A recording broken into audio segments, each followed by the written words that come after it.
Okay, ladies and gentlemen. Are you ready, ma'am? Okay. So I'm going to reopen this special council meeting, and it is now closed.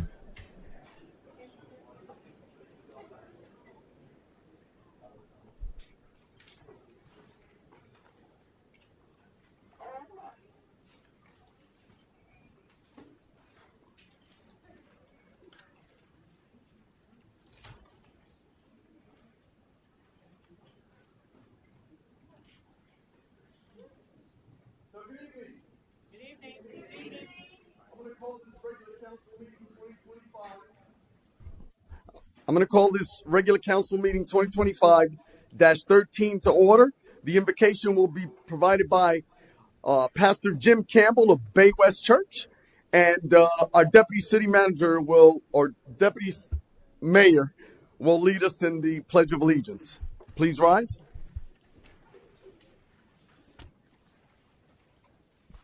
Pastor Jim. All right, let's pray.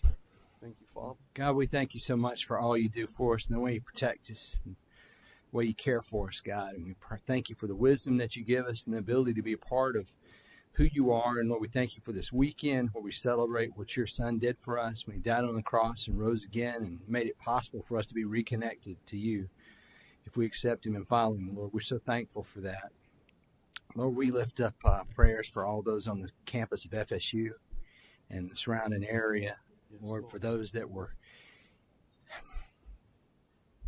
shot and those that were saved. And we just pray that you be with all the students and all the workers. Thank you so much for the first responders that were there and that were on the scene and taking care of stuff. Lord, thank you for the students that warned others. And thank you for those that were able to run and get to safety. And Lord, we pray for the families of those who were injured and hurt and shot. And Lord, we pray for them.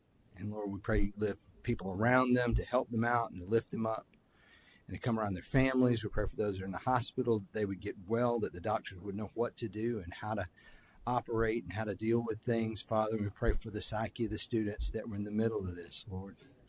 It's sad that we're confronted with something like this, but Lord, we're reminded that is why you came, to give us a way out of sin, to choose something different, to reconnect us to you, so that things like this hopefully will not happen. Lord, you told us there would be trouble.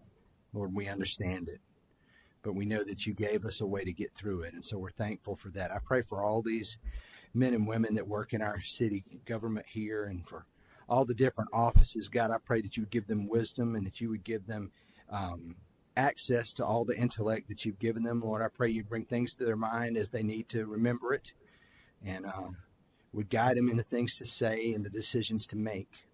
I pray you to help them to stand strong in the midst of hard things.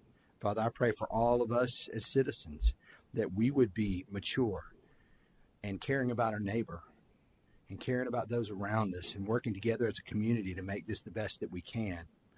From my perspective, to honor you with everything that we have. Lord, I pray that every word spoken tonight would be for the betterment and for the good.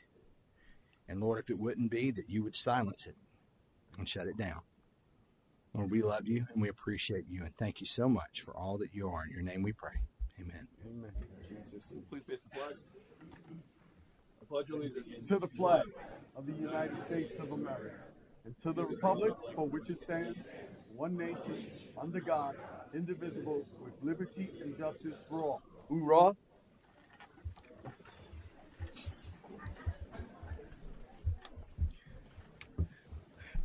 Mrs. Jones.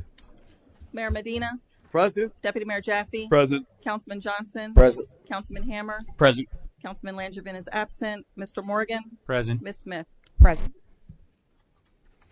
Deputy Mayor, announcements? We have one vacancy on the Community Development Advisory Board to represent one of the following fields relating to affordable housing, banking industry, residential home building, actively engaged in home building, or for-profit provider positions.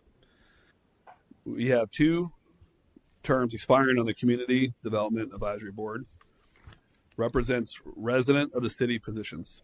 Anyone wishing to serve on this board can apply online at palmbayflorida.org or contact the city clerk's office at 952-3414. Thank you, Deputy Mayor. Mr. Morgan, any agenda revisions? No, sir. I would note there are some very minor revisions to two of the ordinances. Item 1, public hearing. Item 2, public hearing. They're in front of you. The changes from what was in the ordinance are shown in blue. They were shown in the attachment to the staff report, and it's just a correction on the ordinance itself. Otherwise, no revisions. All right, thank you. Madam Smith. No revisions. Council members? All right, thank you. All right, we're on to proclamations and recognitions. We got some champions up in this audience.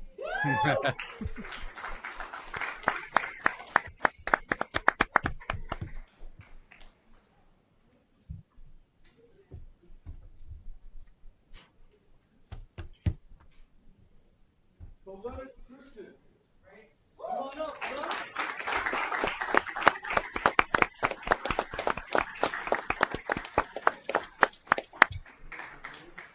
Man, he's a wrestler. He should be a boxer.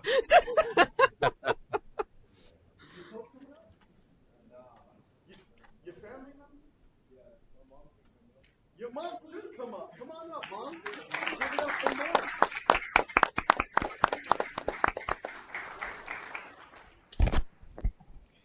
Leonard Christian, Palm Bay Magnet High School state wrestling champ. How sweet the sound. Come on. It is hereby recognized by the mayor of the city of Palm Bay, the greatest city on the face of the earth.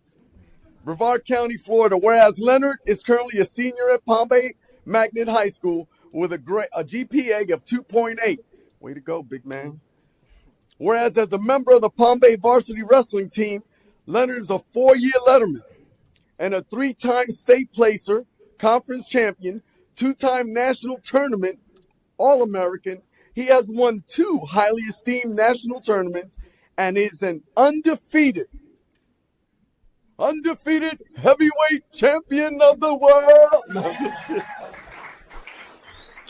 kidding. Undefeated state champion, 50-0. His senior year as a heavyweight, 285 pounds. You play football too? Nah, I used to. Yeah.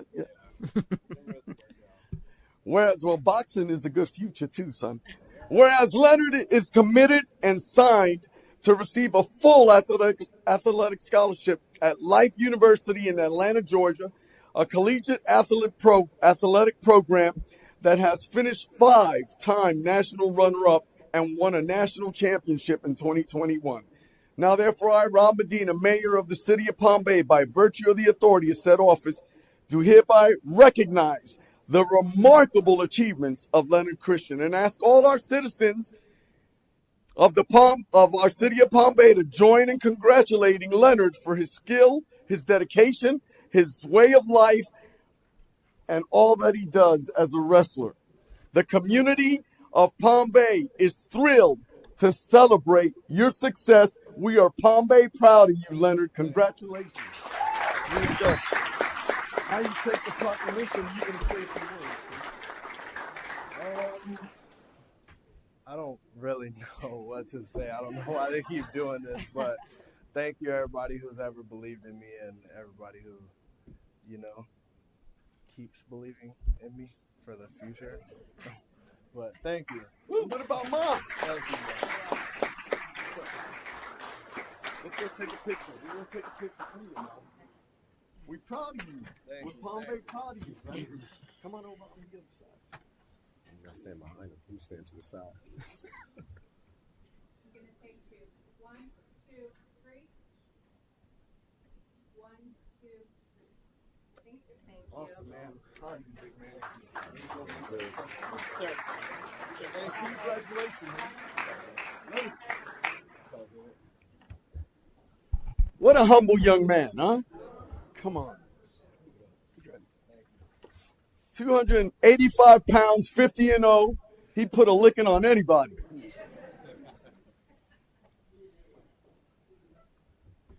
Oh, it brings me great joy to announce the Palm Bay Magnet High School Girls 4A basketball champions. Come on up, ladies. Bring your coach with you.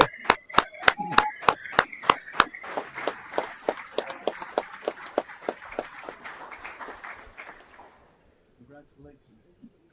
Come on. Line up. Y'all can smile. I'll see y'all got game. Congratulations. Congratulations. Congratulations. Congratulations. How are you? Thank you. Thank you for coming. Listen, it is really exciting that these young ladies put Palm Bay on the map. Way to go, ladies. Outstanding job. Palm Bay Magnet High School Girls Basketball Team 4A Championship. It is hereby recognized by the mayor of the greatest city on the face of the earth we call Palm Bay, Brevard County, Florida, whereas the 2024-2025 season for girls basketball rose to unheard heights at the Palm Bay Magnet High School girls basketball team. They set the bar extremely high while winning the 4A championship and making school history. Whereas the Palm Bay Magnet High School girls basketball team is recognized for their outstanding achievements and accomplishments over the past year. And whereas under the guidance and leadership of Coach E.J. Murray, well, E.J.'s not here, right? Well, E.J., kudos to you. The girls were able to exceed expectations and go all the way to the state championship game. It is an understatement to say that the city and the community are beyond proud to have a girls basketball team like this one. Come on, give it up to them.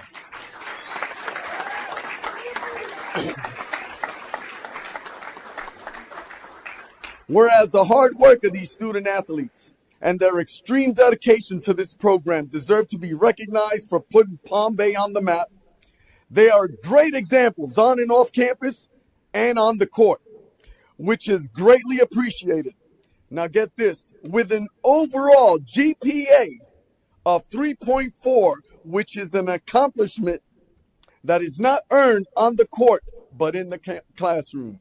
And whereas basketball is not just a sport or game for this program, it's a family. It is life lessons and values that will stay with our youth for the rest of their lives. Now, therefore, I, Rob Medina, Mayor of the City of Palm Bay, by virtue of said authority dues of the said office, do hereby recognize Palm Bay Magnet High School Girls Basketball Team 4A Championship and commend the squad for its unmatched talents, its skills, along with its dedication to good sportsmanship throughout the entire season. The community thanks them for everything they've accomplished thus far and for everything they'll accomplish in their future. In witness hereof, I set my hand and cause the seal of the city of Palm Bay to be affixed this 17th day of April 2024. Who's the spokesman of the team? Who's the team captain? Come on up. Congratulations, Cap.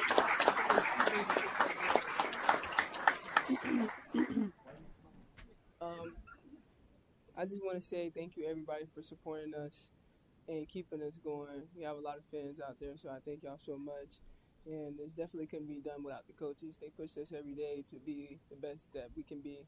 And without them, I don't know who some of us would do it for. So I thank y'all so much. That's it.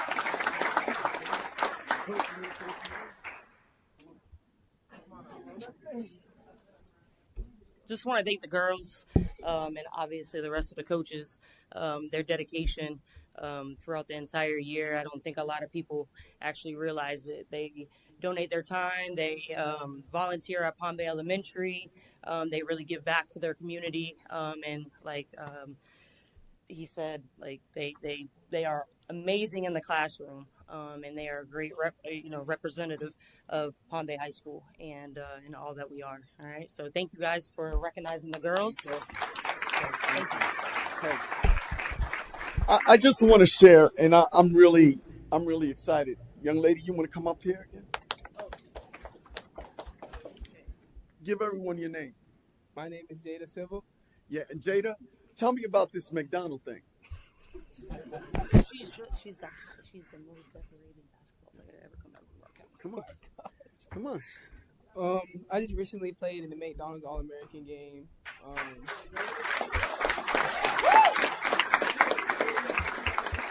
Come on. There's more. Come on. There's more. I'm committed to Tennessee. And what else? Coach, you say. So Jada Civil, she's our second time ever out of Brevard County McDonald's All-American. Emma Risch, that was at Notre Dame and just transferred to FSU, was our first ever. But Jada's our second time ever, boys or girls, out of Brevard County to be a McDonald's All-American. She was also named Max Preps Player of the Year in the state of Florida. She was also named Gatorade Player of the Year, state of Florida. What am I missing? Oh, yeah, she was also named Florida Dairy Farmers, Florida Miss Basketball as well. So she completely swept the state of Florida in all the major awards. She is the most decorated female or male basketball player to ever come out of Brevard County. Come on.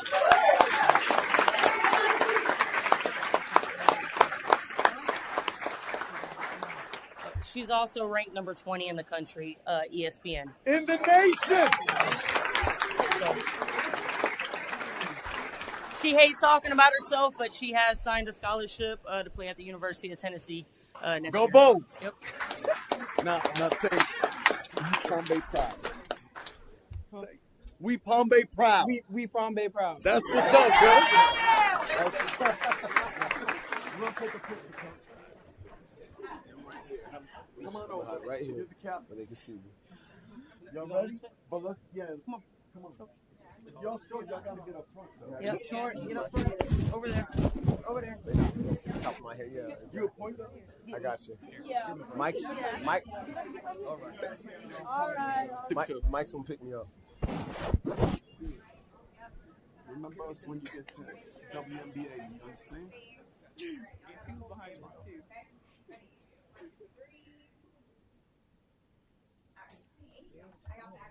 Okay. Go Palm Bay! Let's go. Y'all got pictures? You got pictures. I need pictures. Well done. Good job. Great job. Well done. Great job. Great job. Great job. Great job. Great job, ladies. Great job. God bless. Well done. Right? Great job. Get you all blown up. Proud of you. Great job. God bless. Appreciate you, sir. God bless. Okay, then you got more. Yeah, run it back. Run it back, coach. Come get your goodies, ladies. Thank you. Yeah. Why are you laughing? You a pointer?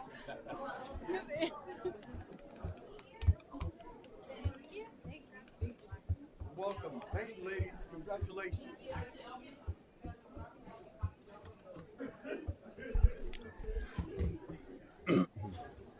We're going to continue. So, Peggy Ward. Peggy? Oh, you're Peggy? Well, come on up with the rest of the team. Come on up. Oh, is she? How are you? Very well. Rusty. Very well. Come on over. Thanks for being here, guys. Thank you. What you think about our champions? That was man? awesome. Huh? You almost had me tearing up. Yeah. That was good. It's Fair Housing Month, April 2025. It is hereby proclaimed by the mayor of the city of Palm Bay, Brevard County, Florida, whereas April 11th marks the 57th anniversary of the passage of the Fair Housing Act, which affirms national policy of fair housing for all who live in the United States. And whereas the Fair Housing Act prohibits discrimination based on race, color, religion, sex, handicap, family status, and national origin. And whereas this act provides equal housing opportunity for all Americans, regardless of their race, regardless of their color, religion, sex, or national origin, as well as to ensure fair practice in the sale, rental, and financing of property. And whereas the Fair Housing Amendments Acts of 1988 added new rights, remedies, monetary penalties, and strengthened the enforcement of those procedures. And whereas the Fair Housing Amendments Act seeks to provide equal housing opportunities to affirmatively further housing choices, to eliminate legal barriers to equal housing, and to emphasize equal housing as a fundamental human right for all. Whereas economic stability, community health, and human relations in communities are improved by diversity and integration. Whereas the city of Palm Bay is committed to for housing opportunities for all residents and prospective residents, and whereas the city of Palm Bay fully supports the intent and purpose of the Federal Fair Housing Act, local fair housing laws, and follows policies and practices in order to achieve that goal. Now, therefore, I, Rob Medina, Mayor of the City of Palm Bay, by virtue of said office, do hereby proclaim April 2025 as the Fair Housing Month in the City of Palm Bay and encourage all our citizens to participate in this celebration. I hereby set my hand and cause the seal of the City of Palm Bay to be affixed the 17th day of April 2025. Rusty, you'll receive in this proclamation. You come up and say a few words, sir. Thank you, sir. Appreciate that. I just want to say thank you to the citizens of Palm Bay, to the mayor, and to the council for supporting this proclamation. As we know how important fair housing is, it's an essential right and freedom for all of us, and it creates inclusive communities. So it's very important. So thank you guys for supporting this. Thank you to the City of Palm Bay. Thank you, Mayor. We really appreciate it. Rusty, you want to say which organization you represent? That would help, wouldn't it? Sorry about that. Thank you, Mayor. I'm President of Space Coast Association of Realtors, so thank you for having us here. And then James, Thomas, anything else? Did I miss it? No, all right. Thank you. All right, thank you very much, sir. Thank you. Appreciate it. Take a picture. Yes, sir. What's up, Rusty?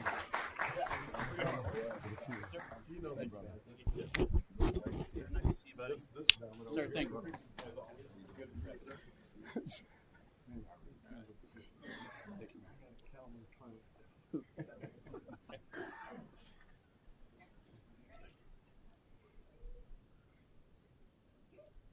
Way to go, big man. Yeah, that's Rusty.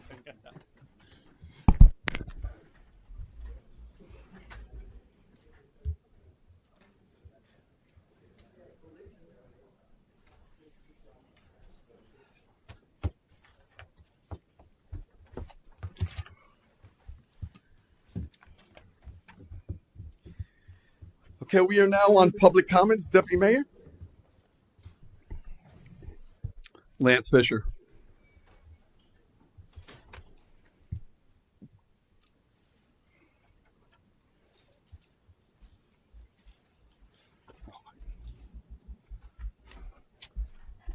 Thank you.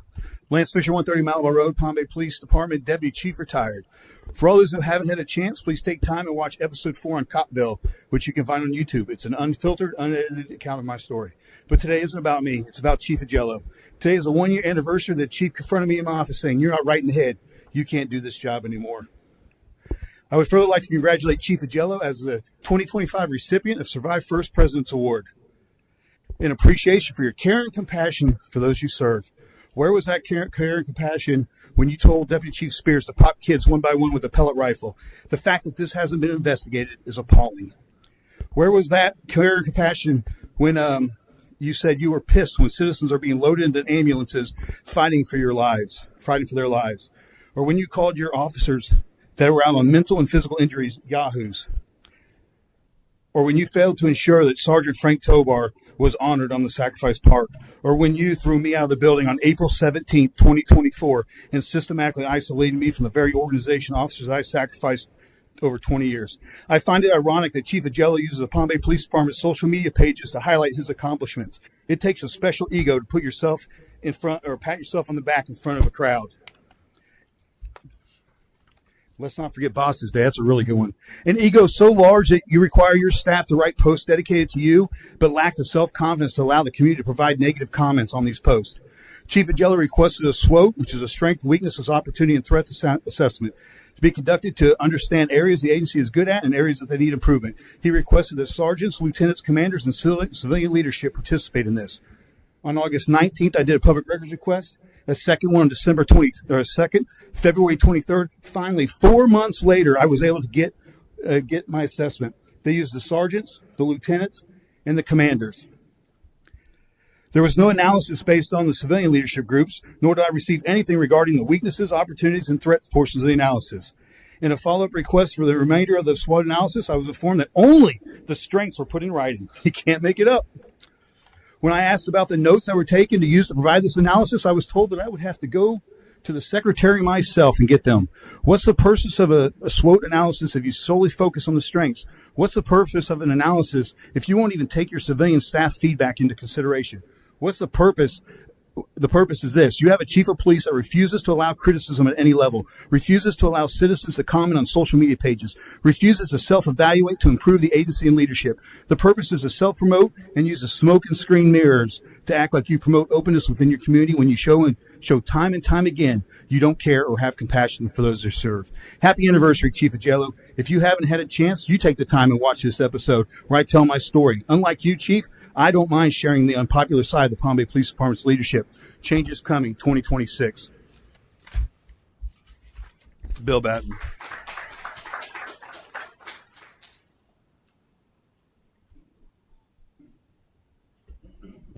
Bill Batten, 586 Ocean Spray Street, Southwest. As most individuals are aware, there was a shooting on FSU today. Right? I'm probably the other side of the coin on this incident. One more time, as I look at this, it's one more time where a safe zone is where the people are being shot. The safe, and that's what makes it a target, is because they consider it safe zone. I'm 100% in full support of the right to defend yourself. And when you tell as an individual you can't defend yourself just because of where you're located, it kind of hinders your ability to defend yourself. I spent 22 years on a college campus, and every day I wish I would have had the right to carry concealed on that campus. Every day. Because just 2 blocks away, people were dying 2 blocks away, but I couldn't carry. So I'm, like I say, the other side of this coin, where I think an individual should have the right in the United States of America to have the ability to defend themselves if they needed the opportunity. And safe zones are no more than a target zone for somebody who wants to break the law and kill somebody. Thank you. Thank you. Next speaker. Trish Tobar.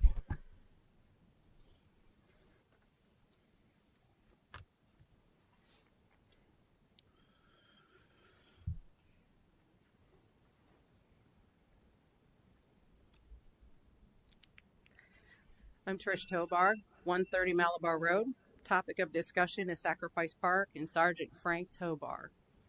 Nationally recognized as in line due to death, Sergeant Frank Tobar's name is written in stone at the Washington, D.C. Memorial for Fallen Officers. He is nationally recognized as in line of duty death by the Department of Justice, Concerns of Police Survivors, Officer Down Memorial Page, A Right to Remember, Tour de Force, and many more. State recognition as in line of duty death, Sergeant Frank Tobar's name is written in stone at the State of Florida Memorial in Tallahassee of Fallen Officers. County recognition as in line of duty death, Sergeant Frank Tobar's name is written in stone at the County Memorial in Titusville for Fallen Officers. Locally, Palm Bay Police Department, Sergeant Frank Tobar's Blue family, friends, trainees, co-workers, and Palm Bay Police Explorers. Palm Bay PD was the first to recognize their own in honoring Sergeant Frank Tobar as in the line of duty of death. Who is not on this list? The very city Sergeant Frank Tobar gave his life for, the city of Palm Bay. This should not even be a topic of discussion. This city does not recognize one of your very own most valuable employees who served this city for almost 30 years. Fleet for 10 years, Palm Bay PD 17 years as a sworn police officer, 15 years president of the Palm Bay Police Explorer Program, DT instructor, police academy instructor, training unit, police gun range master, writer for curriculum for FDLE, master taser trainer, and much, much more.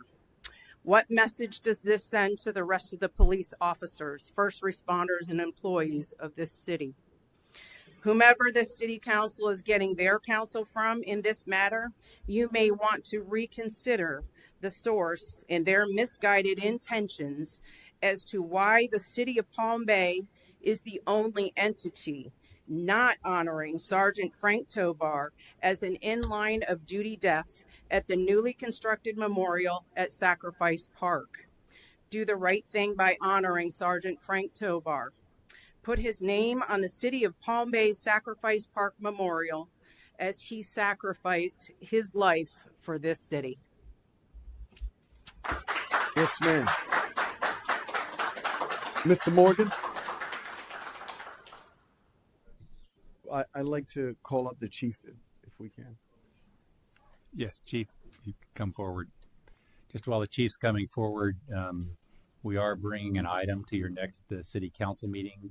It's really about trying to ensure the integrity of the memorial for all the other agencies. I don't think there's any doubt about this particular honor, but we wanted that opportunity so that we would have consistent application across all the other agencies who will be invited to honor their fallen. Chief, I just wanted to ask if there's any process right now in adding Sergeant Frank Tobar to Sacrifice Park. Yes, absolutely. Good evening. So the process has been ongoing for the last probably about a month or two prior to the ribbon cutting for Sacrifice Park. Myself with Deputy City Manager Ms. Coney have been working on policies and procedures for all the agencies and the counties throughout in the area, both state and also Kennedy Space Center, for a process to be selected and placed on there as a memorial. So, and it all falls under the Department of Justice guidelines and eligibility. Right, and I just wanted to highlight his death was line of duty death from the inception. Yes. It was determined a line of duty death from the inception. Correct. Is that correct? Yes. Okay, thank you. So then my last comment is, and I don't remember the month that Sergeant... August. It was August.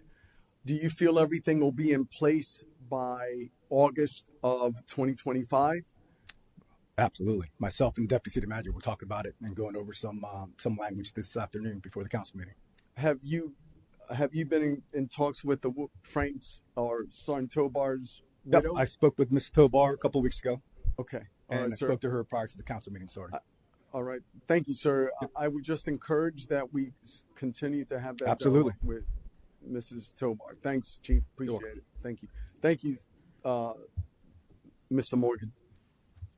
Next speaker. Mark Miller.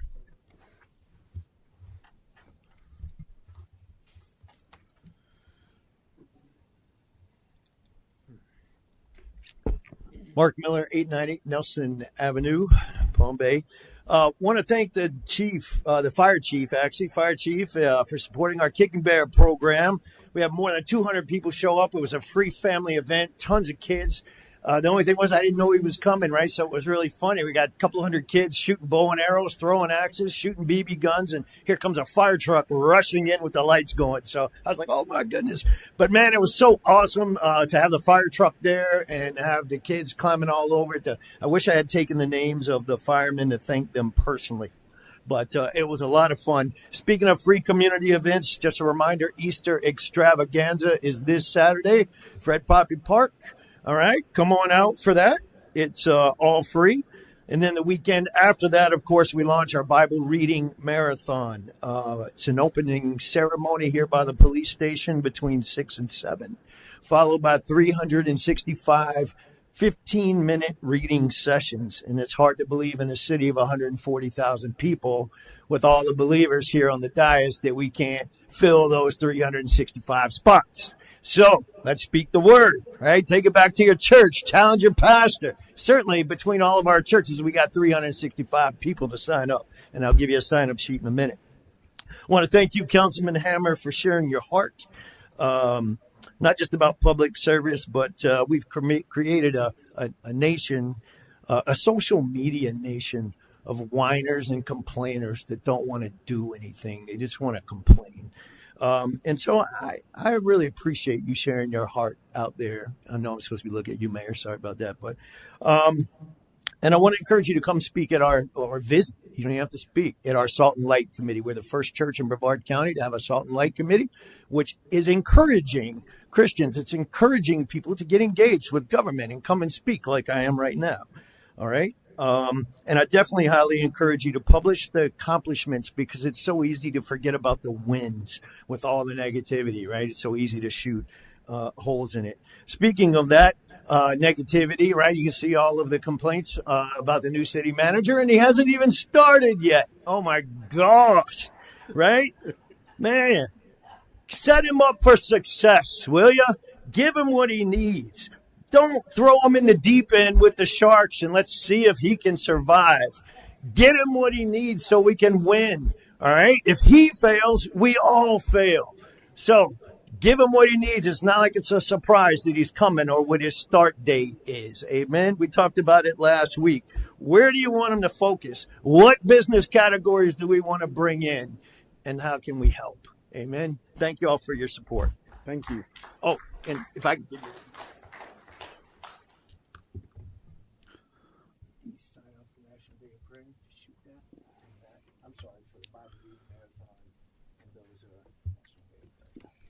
Thank you. Ken Delgado.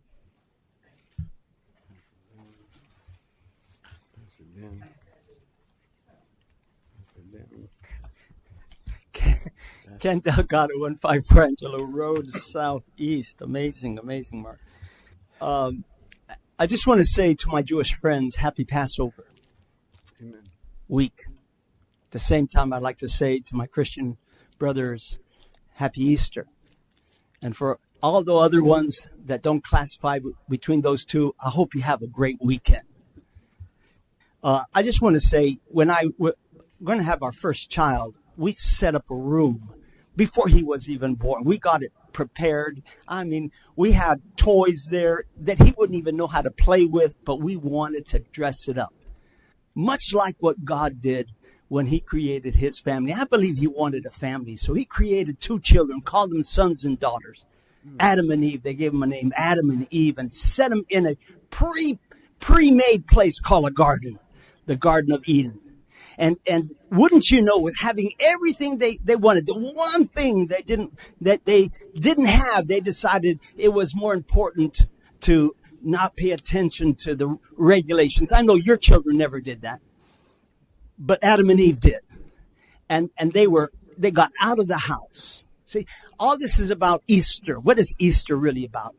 Easter is God's effort to try to reach the family that he lost. We can see in this world hurt, pain, suffering, dying, killing.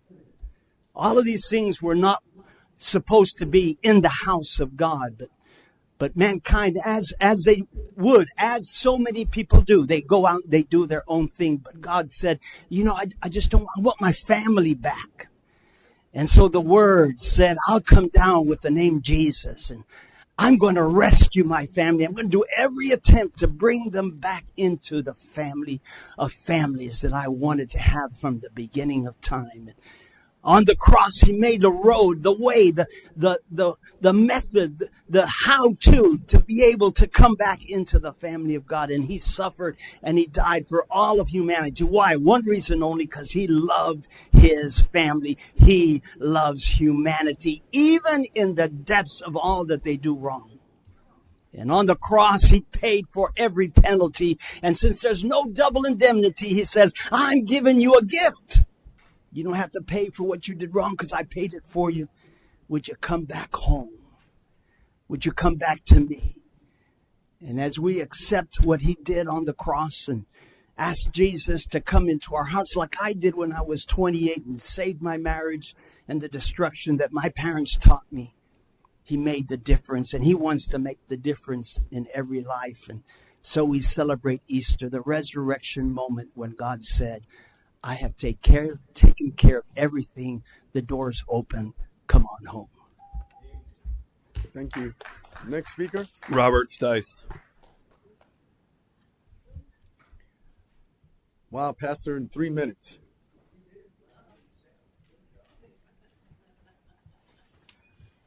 Good evening. Robert Stice, 1796, Windbrook Drive. About at the end of March, I was flipping around the channels and I watched an interview. Mark Levine was interviewing Ron DeSantis, so I thought I'd take a look at that. One of the comments he made several really good ones, but one of the comments he made was that he wanted to see all the cities in Florida on Doge.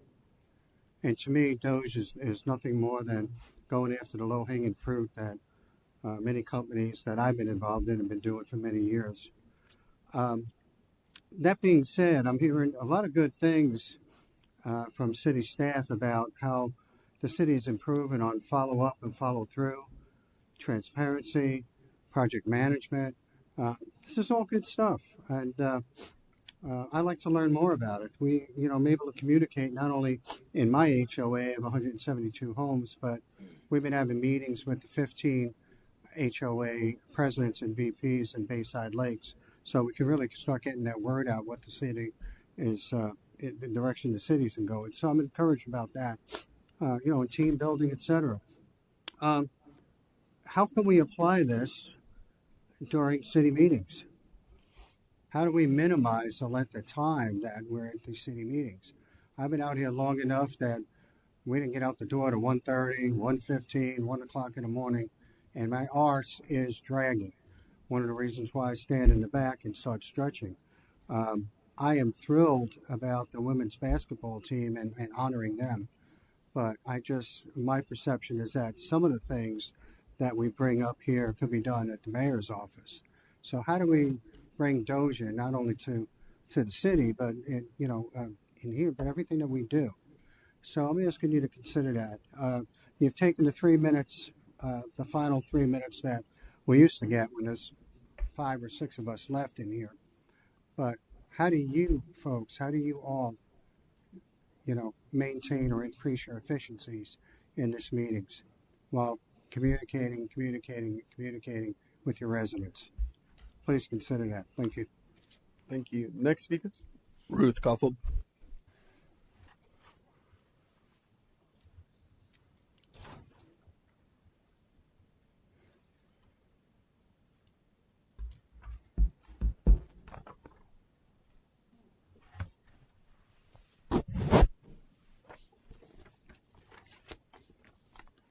Good evening, Council, Mayor, and citizens.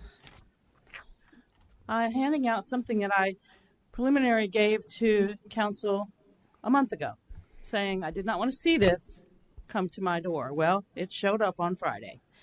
So living in our Brevard, in our beloved Palm Bay, my neighbors and I are facing a tough situation.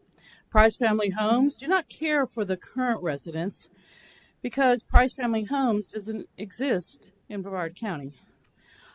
They are planning to add 25 or more homes to our already underserved and overcrowded neighborhood. The neighborhood has been here over 25 years and have been living with no street lights, navigating through 2 narrow streets, all while battling increased flooding issues due to high building elevations on new home development.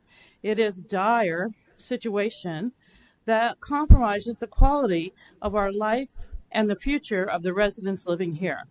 Builders do not care about who they are impacting with their invasion into an already established neighborhood, which there are 3 active building requests coming to planning and zoning, including this one, that are of similar nature. When they sell their homes and get their money, they abandon the neighborhood and are never heard from again. Rezoning in Palm Bay, Florida threatens to expand the city beyond its capacity to handle growth. We're therefore demanding a stop to all rezoning activities until the infrastructure of Palm Bay has been adequately upgraded and restored. We need to ensure that our city's infrastructure can sustain a 10% growth without compromising on the safety, health, and well-being of its residents. It is about sustaining the life and vibrancy of our neighborhoods and protecting our city's charm and heritage. It is vital that we act now. The current infrastructure cannot sustain our current citizens and will overwhelm the city's impending growth. We need to protect our city from consigning its residents to living in an environment that is not apt for healthy and safe living. Please, I have a petition online for citizens to go out and look at, and they can sign, and we will, continue to monitor the council and the planning and zoning committee. We encourage all citizens to voice their concerns about this. I have heard many times promises have been made here to say, we're going to stop the rezoning and stop the building here until we can catch up. Well, it's time. Thank you. Thank you. Next speaker. Pat Dalbro.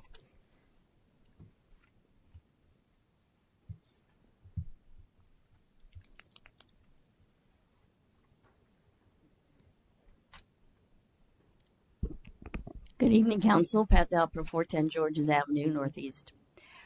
First, I just want to wish everybody a happy Easter, Council, staff, and all the citizens of Palm Bay, which we also call Resurrection Sunday.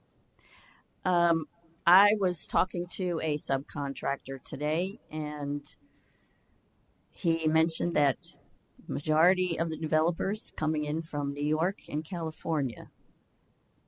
So I would like to know if there is a way to make sure that we have more developers that are coming in from around here, if that's possible, because many developers from out of this state don't really realize, Florida.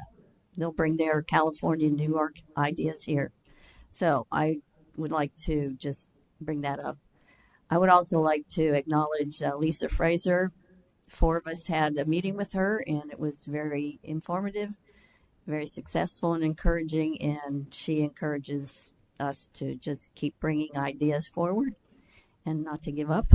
Sometimes we feel like we're banging our heads against the wall, so she was very encouraging. I also want to say that when I met with Greg and John McCall, that both of them were very encouraging as well. So I just want to say, staff, keep it up. I want to ditto with Ruth. Can we please stop the rezoning? And hopefully we are able to get more money for our roads and infrastructure in the future. Thank you. Thank you. Next speaker. That concludes the cards, Mayor. Okay. So we're now going to public hearings. Before I do, gentlemen, I just want to draw your attention to this item that's in front of you. It's much like a hockey puck. If you wish to speak, go ahead and tap on that, and I'm going to try to acknowledge that as we move forward. I want to commend and thank our city clerk's office. This has been an ongoing battle for over 4 years now that I've requested something like this, and I'm excited. And so I have a toy up here where I'm going to honor each and every one, so I don't have to, my head doesn't have to be on a swivel. With that being said, we're on public hearing item number 1, Madam Smith. Mayor, I think consent.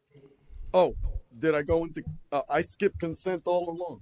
Okay, we're going into consent, as you were. Carry on. I make a motion to approve the consent agenda. Second. I got a motion by Deputy Mayor Jaffe, seconded by Councilman Johnson. All in favor? Oh, no. Just second. All in favor signify by saying aye. Aye. Passes unanimously. We're now on public hearings item number 1. Madam Smith. Ordinance 2025-16, an ordinance of the City of Palm Bay, Brevard County, Florida, amending the Code of Ordinances, Title 17, Land Development Code, Chapter 172, Development Review Procedures, by modifying provisions contained therein, providing for the repeal of ordinances or parts of ordinances in conflict herewith, providing for inclusion in the City of Palm Bay Code of Ordinances providing for a severability clause, providing for an effective date.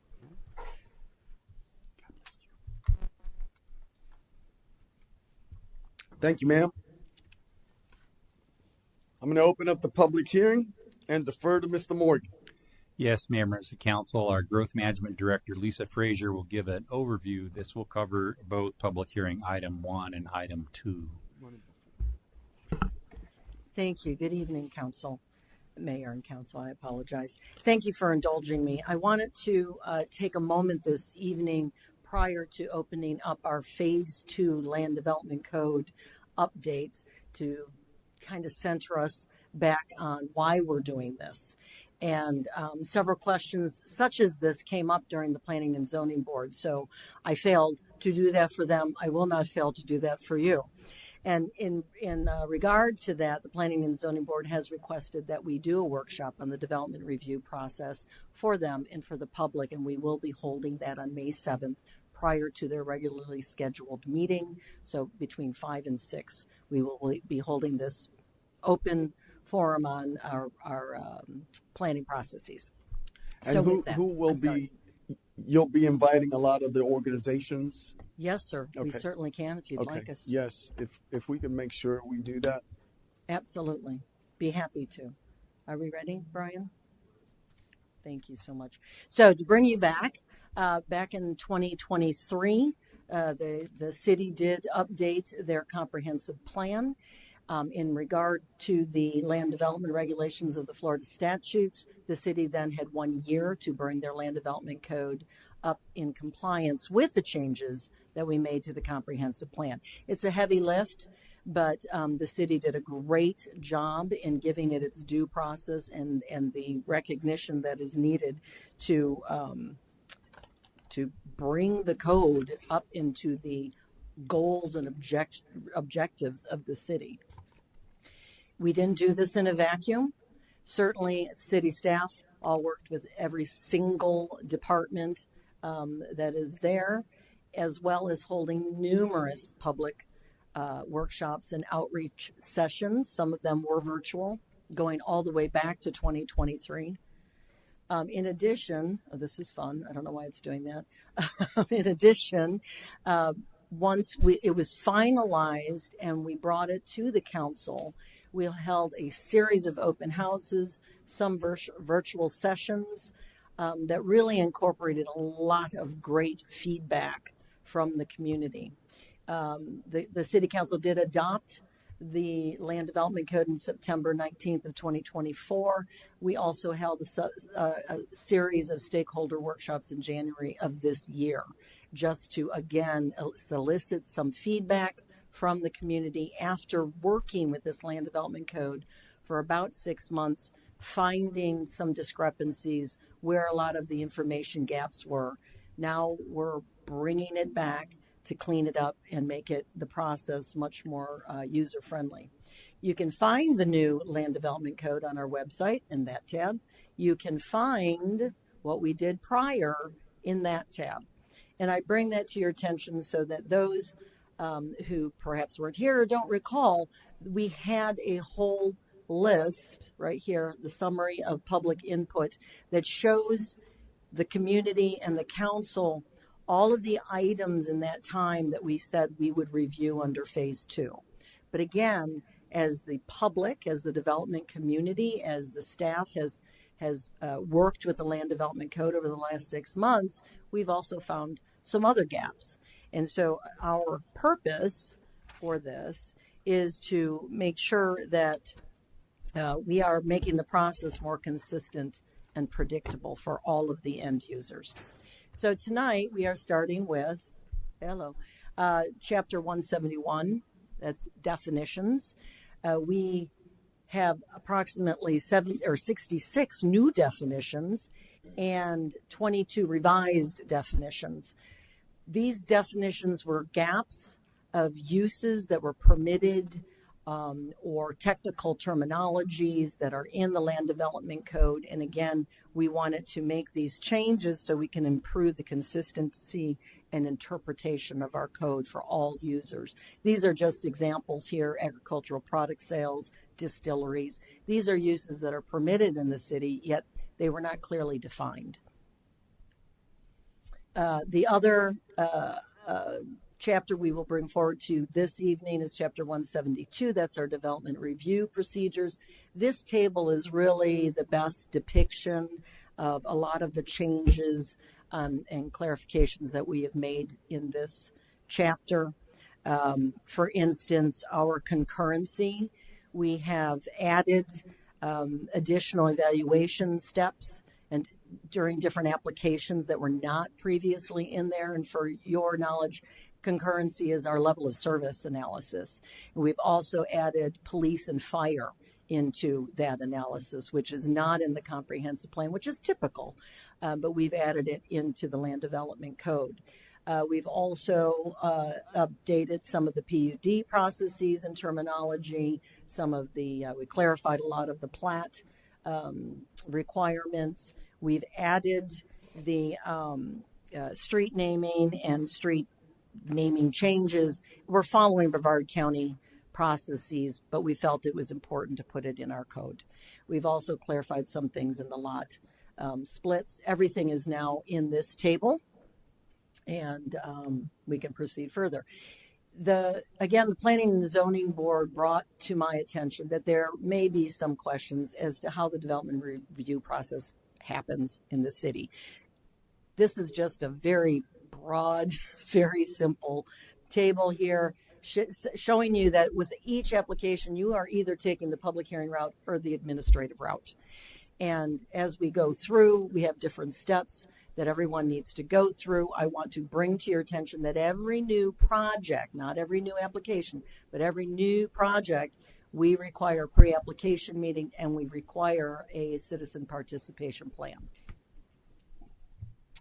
This is our general review timeline. Again, we follow Florida Statute 163 that states that within 5 business days of a complete application, it will be disseminated to our Development Review Committee, which is all the staff in the different departments. They then have 30 days to turn it around and provide the reviews. We go through that 3 times. On the 3rd time, if we still haven't met a meeting of the minds, we then call them in for a DRC meeting so that we can really find out what we need to do in order to make this move forward. Again, all of those steps are in the Florida statutes, and we are in compliance with those steps. One of the major changes that was discussed with the Planning and Zoning Board that I asked my staff to please clarify. We have a transportation planner on staff, and I am not. So I had this person provide us with this table just comparing what trip generation letters are in comparison with the traffic impact study. And I believe as you read this, which you can all have a copy of, you'll understand that staff's recommendation to have the trip generation letters as part of the conceptual plan during PUD zoning is because, again, it's a conceptual plan. It goes with the zoning, but it is a more of a it's done during preliminary phases. It is more of a quick analysis. I want to stay with what she wrote. The impacts are for proposed development in the early stages. And so then it helps to determine if the development is likely to cause significant traffic impacts. During the final development plans, which comes after your zoning for the PDP, then that's when you get the detailed analysis, because that's when you have a detailed plan in front of you. And so that is why staff made this recommendation.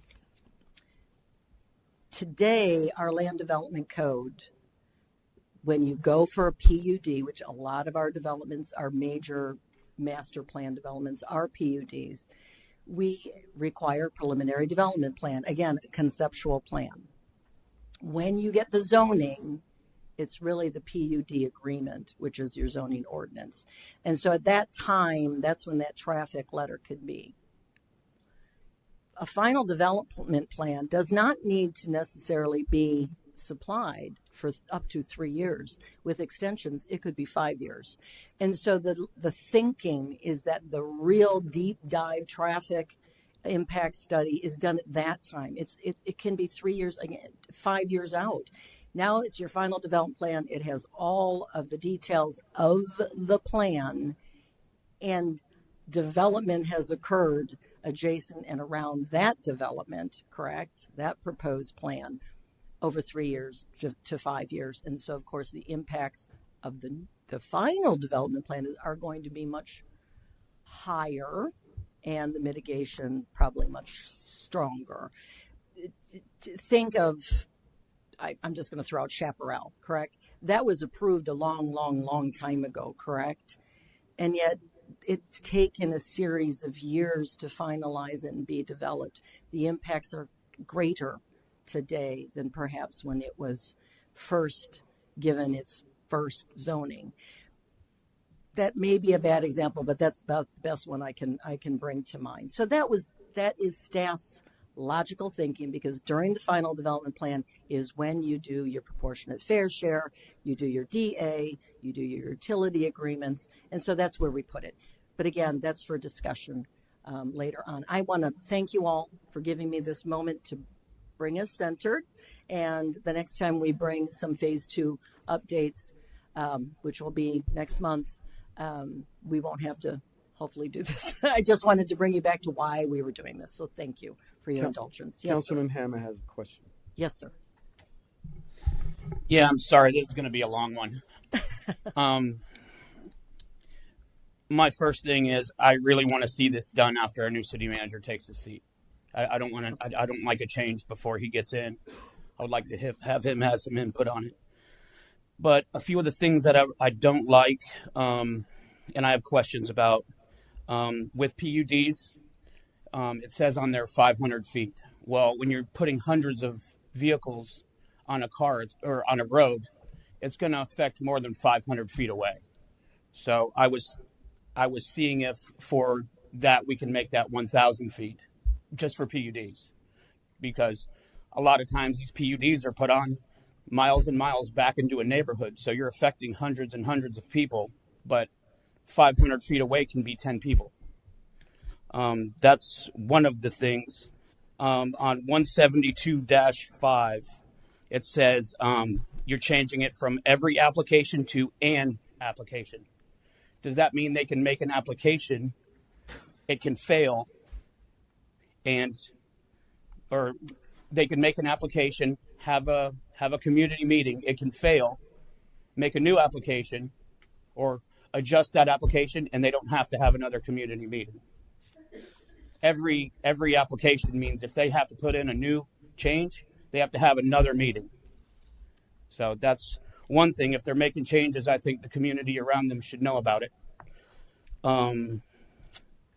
I like the 2 years of date, but what I did see is after the application is made, the staff and all the way up to the city manager can approve even the most drastic of changes, and not council. So that is something that I did not like. I want to tell you it's 172-24 is the page. Okay, thank it's you. saying the applicant can completely modify without the approval of council. So I don't agree with that as well. I think that needs to go. And the traffic study, I think, is going to be one of the most important things when you're putting your application in. Your letter of traffic only gives you, say if there's 100 houses, it tells you there's this many houses, this many cars can go. Then the city has to go and research how many cars are going to pass all these houses. That traffic study is what's keeping people in check when they're making their application. Now they can go all the way to zoning changes without a traffic study. All you're seeing is 100 cars are going to be at this development. You're not seeing a traffic study saying 100 cars are going to pass 500 homes on a single street. So I think we should keep the traffic study where it is, because that's kind of keeping the PUDs in check. I I feel right now the residential's kind of a tough topic because we don't have the capacity for it. And I would really like our city manager to take a look at this, or our new city manager to take a look at this before we move forward on it, because there's a lot of things that just don't pass the test with me. Thank you. Thank you. Thank you. Deputy Mayor Jaffe. Thank you, Mayor.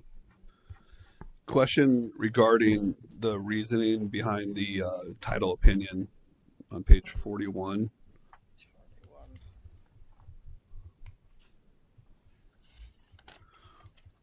Yes, sir. I'm getting there too.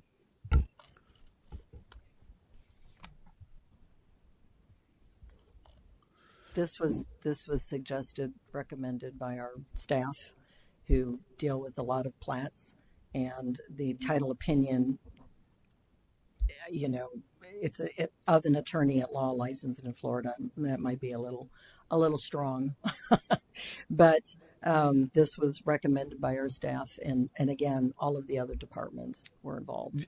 Just curious. What's the reasoning behind it? What's the reasoning behind it? I heard Madam Attorney say something. It's not only an attorney. I know. A lot of times when the attorney is involved, the attorney will provide it, but there are other ways of showing that the person has a title. It's just like if you were buying a home, you want to make sure that the person you're dealing with has the legal right to the home. Here, anybody that we're recording these documents, we've got people signing off. We want to make sure that the correct people are signing off and have the authority to do this before we start recording plats or agreements related to it. I guess, typically a lot of times a developer has control of the property, but they actually don't have it closed. And a lot of this work is done, and they won't close until they get all their approvals. So is this just a process? Is this going to force people to close on the land? This is a final plat. It's final plat. So you would be at final plat. You will be the owner. You'll be closed by then. Yes, Yeah. but I agree that the line attorney at law is a little stricter than necessary. It doesn't only say, it says an attorney at law, then there is or a property information report that shows that record title to the land. So you can have a title company submit a report to us that says, this is who owns it. Or you can have your attorney submit a report that's saying, hey, on my license, I'm seeing it. But it doesn't require just an attorney. Thank you. And then comment on the traffic study. If a traffic study is done for a project, that should survive that project, whether it's built 1 year or 5 years, and any future projects that come, that traffic report from a neighboring property should already be considered. So I don't understand why another traffic study would have to be requested for a final plat approval. Well, again, that's why we're stating the trip generation letter is for the proposed, and then the final plan is when you do the final traffic study, right? Because then at that point you're ready to develop, and at that point it's when you have your PFS and your DA and all of your agreements come into play. At that point, the final development plan, right? So that's when the full traffic analysis would be done, the traffic impact study, and that will then, yes, stay with the project through its life. But if you, that's I guess there's staff's opinion. I guess there's some concern that, from the trip generation letter, all this money spent on design, engineering, plans, and then staff says too much traffic at this point. This can't be built. Then what happens next?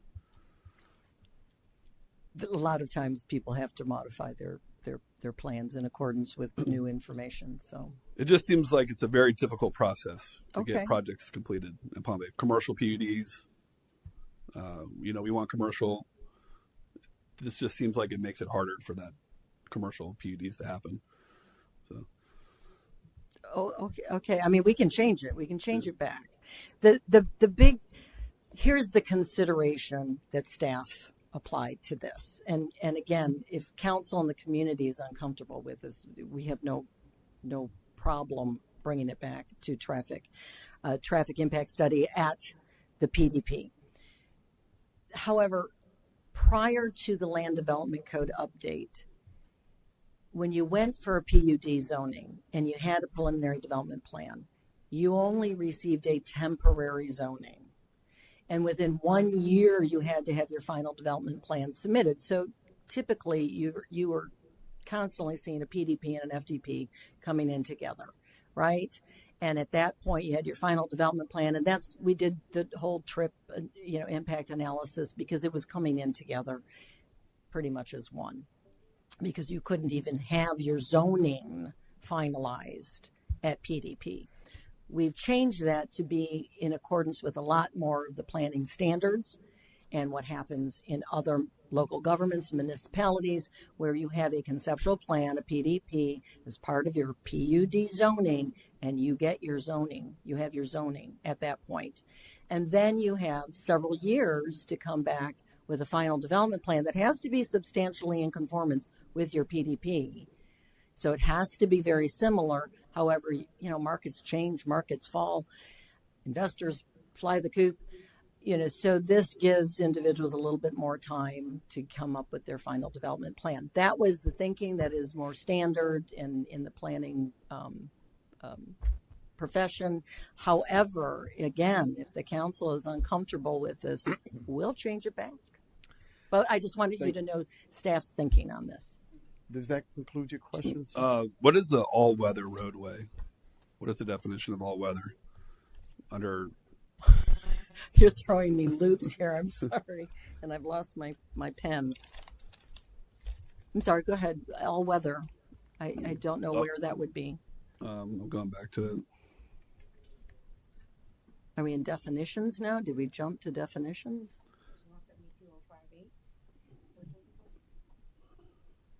Under model homes? Yeah, model homes. 172.058. 172.58. You said, sir, is this a page number?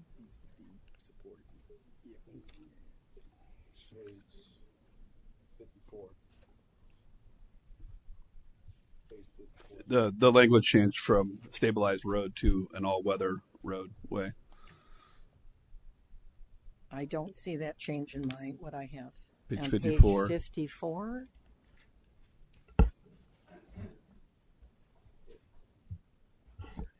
It was already all weather. They just put a dash in. Yeah, Just put a dash in. Okay. I'm not finding it, sir, and I'm so sorry.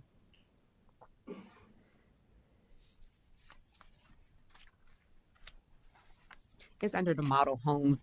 It was a stabilized all weather, and the change is all hyphen weather. Okay. Roadway Okay. is provided for fire apparatus to access all structures proposed for permitting. Okay. I'm good, Mayor.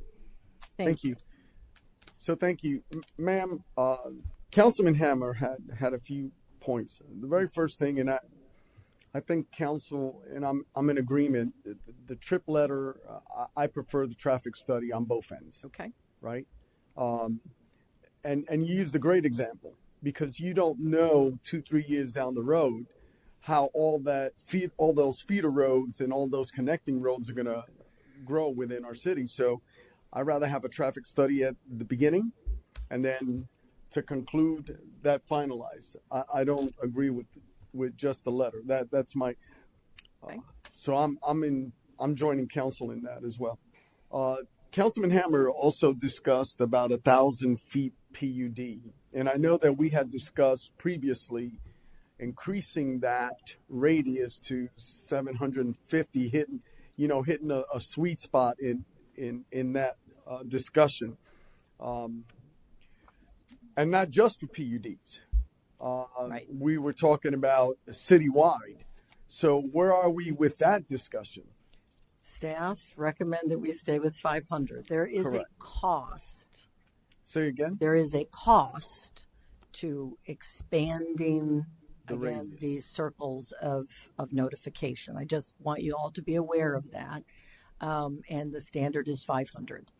I'm not sure if we have a noticing ordinance. I don't believe that this would be discord with it if we increase the 500 radius. Ms. Frazier, you're spot on with that, because I when you talk about the cost, I know there was legislation, right, to do this online, and the cost would, we were supposed to join Brevard County, I think, was the last discussion with that. Maybe the clerk can weigh in on that for 1 second. Madam Clerk? Sorry, Mayor, we were just speaking about the 500-foot radius is located within the code under the public hearing notices under Chapter 51. Right. And so what we're talking about is joining the county in those announcements. Has that ever been worked out? Oh, I apologize. Yes, we were coordinating with them. It would not be... It wouldn't be a great option for the city of Palm Bay, only because of our the map requirements that we have when we advertise rezonings and things like that. It would still cost us a significant amount of money. If we were to increase, we couldn't use that option to reduce the cost? That's a different type of notice. Different types? Okay. Yeah, that's the newspaper notice. The Right. 500 or where you're sending out would be the notices that we mail out. Correct. So we couldn't do something online ourselves? No? Okay. All right. So that's the reason. Doesn't the developer mail out the notices? Yes. So that's a developer cost. It's not on us. Yes. So we can require. We could. Okay, yeah. So, Councilman Hammer, I like the sweet spot of 750, right? I don't know how council feels. I know that I attempted to do this in the past, increase that radius, and I'm encouraged that you want to do it as well. I do. But I think the sweet spot would be to start, at the 750. But I would need council to say, get a consensus so that staff can move forward in that. And I'm all for doing this only for PUDs, because I think with the enhanced impact, we should impact the enhance the radius. Well, if you want to do it for everything, I'll back that, because I think complete transparency to our people is what we should be providing. So if we can give them a little bit more transparency onto what we're doing, and not a lot of times when people get caught by surprise, the worst thing they could possibly come up with is what we're doing. Thank you. So the more we can help out, the better is what I think. Thank you, sir. Councilman Johnson. Mayor, I would be in support of the 750 for everything. Like originally, you remember our citizen participation plan meetings were originally just for PUDs, and then we made it, a blanket for everything. So I'll be fine with doing the same with the 750. Awesome. So I think we have consensus there. And then putting back in the traffic study. So that is the sweet spot. So there are no additional discussions. I'm going to open up to the public, or are we going to move forward? Were you going to say something, ma'am? Madam Attorney? No, so we're just making notes because we're addressing the land development code, but you're also going to have to make changes in the public hearing. So I want to make sure, which I will, that if we make this change, that we also change the other ordinances that are would be implicated by it. Thank you, ma'am. Mr. Mayor, I'm sorry. Yes. Before we move on, I'm sorry, Councilman Hammer.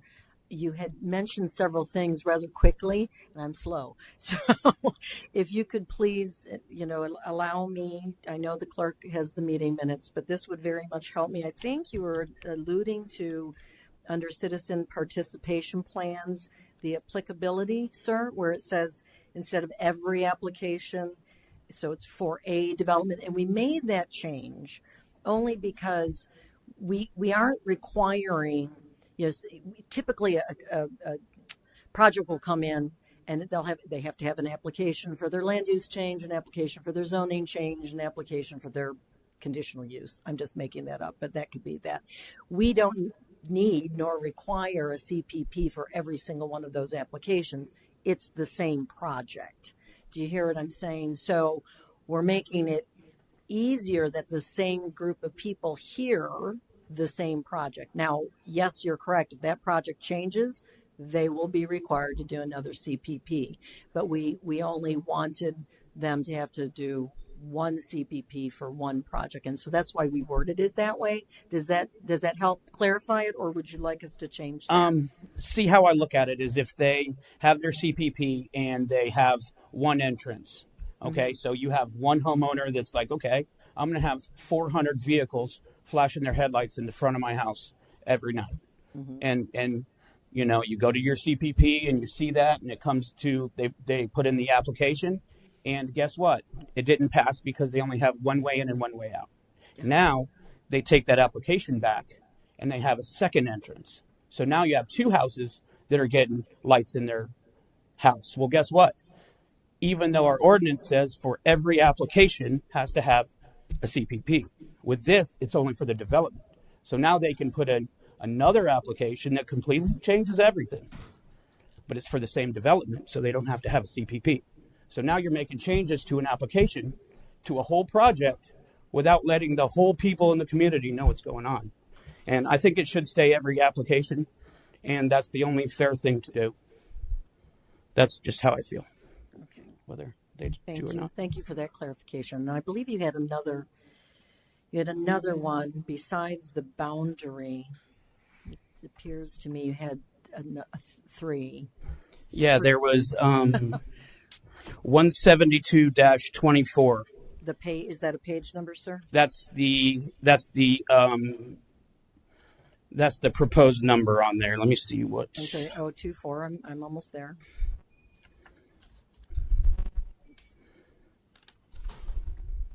That's conditional uses?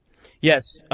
In that it says that the applicant can make even the most significant changes at all. There's no limit on changes for them to make to the conditional use, and it can be approved by staff and not by council. And I think that needs to be something that's done in the public. Well, I would very much agree with you. Could you please? I'll have to review I'm getting it to then. it now. I'm sorry. I mean, that's typically not the way that we operate, but if it's worded such that you believe so, then we need to be a lot more clear. See here.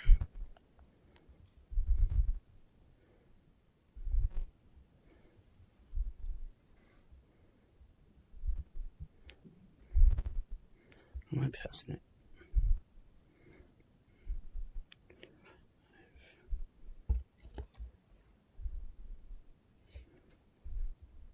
For some reason, it must have been taken out because I don't see it in red right now.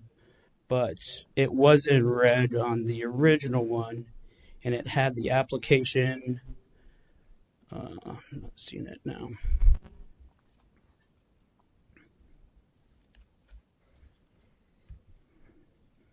It was talking about the modification of it. Was that PUD? Yes. Okay, so it wasn't the conditional use, it was under possibly the PUD. And we do allow that if they are in substantial conformance with the FDP to the PDP, then we allow some of those changes to occur. In addition, the PUD or the PDP itself, there's a whole list of items that can be modified, like they can change a lot line over, or they can give me a good example. Mainly that's what's coming to mind right now, or adding parking spaces or something to that. They cannot increase density or intensity. They cannot increase height. There's many things that they cannot do before it comes back to our decision-making bodies. So 172-024 subsection G. The conditional use shall commence within 2 years of the date that the conditional use is granted, as evidenced by issuance of site plan approval, a certificate of occupancy, certificate of completion, or business tax receipt. One administrative extension of 1 year may be approved by the city manager, designee, following a written request by the applicant within 60 days. Okay. So these are changes where I was reading, you're allowed to change it once you're doing your extension. Not changes. This is just stating that, you have to have this, your conditional use has to be applied within 2 years from you all granting them permission to do that conditional use. So and it's evidenced by a site plan approval or a CO, but if you have some reason why you haven't attained that, then we can grant you a 1-year extension. Now, this isn't a new change. This is already in the code. I'm going to find where it was, but it Please. was touching that plus council having to require it was taken out. Please, sir, I want to make sure that we're very clear and consistent. So thank you very much. May I? Thank you. Okay, thank you. Thank you. So now I'm going to ask the audience, anyone wish to speak for or against this item? Please step forward. But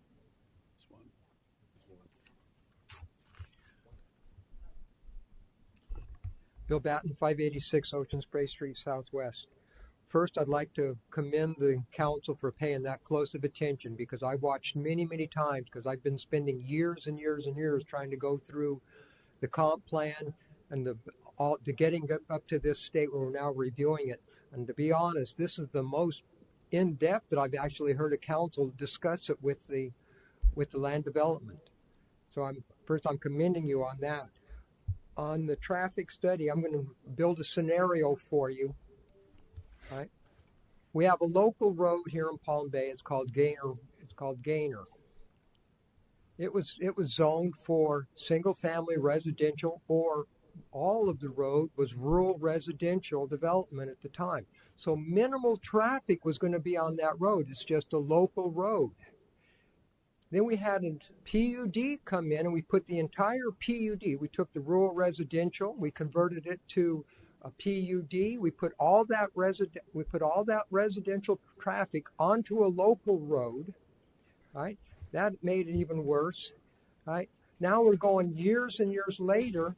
We have another PUD being built on the same road, and to make matters worse, along with all those residents coming onto it, it is now the shortcut, so you don't have to go down your collector roads. They're avoiding your collector roads because they are very well traveled. You've now routed all of your traffic onto the local road of Gaynor Road. And the reason why I'm bringing this up is because the traffic study only showed 40 residents on the traffic, and here was your low level of service was way down here, level of service for us poor farmers that lived out there, for the 40 of us. That's what the traffic was. Now it's thousands of vehicles a day, which originally started on a traffic of 40 residents. So that's why I think this traffic study needs to be looked at a little bit. And I think I'm not against the growth. Well, I am against the growth, but I want smart growth. And this is the case where you have your collector roads or your artillery or artery roads, and instead you're routing all of your traffic down your local road. And so prior planning prevents piss poor performance, but they said, yeah, but when we submitted the plan, there was only 40 residents on there, so it wasn't going to be an impact. But it did turn into one. But like I say, I'm pleased to see how you're actually paying closer attention to what was actually written in the review, even though some of us residents spent hours and hours and hours going through with your staff trying to review this stuff. Thank you. Thank you. Anyone else wish to speak for or against this item? Please step forward.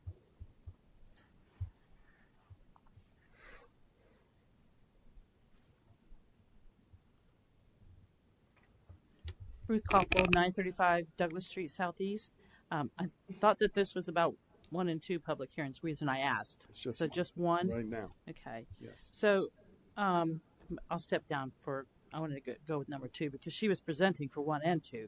That's my understanding. No, we're just with the public hearing number 1 is okay. Thank you. Anyone else wish to speak on public hearing item number 1? Seeing none, I'm closing the public hearing and asking for a motion. I'd like to make a motion to table this item until our city manager can address it and we can get a better grasp on it. I found the line item I was speaking of, but if we can get it tabled for a later discussion, I would love to see that happen. Do you have a date? Do you have a date that you want to? I would say long enough for our city manager to look over it. Second. I got a motion by Councilman Hammer, seconded by Councilman Johnson. Councilman, I've got, hold on a second. I've got the city clerk and then the city attorney. Need a date. Madam Clerk? Yes, sir. I know you want to table it, but it must be tabled to a date certain. Copy that. So the motion, I got a motion and a second so far. Madam Attorney? Yes, you can clear mine the same issue. If you're going to table it, you need a date certain.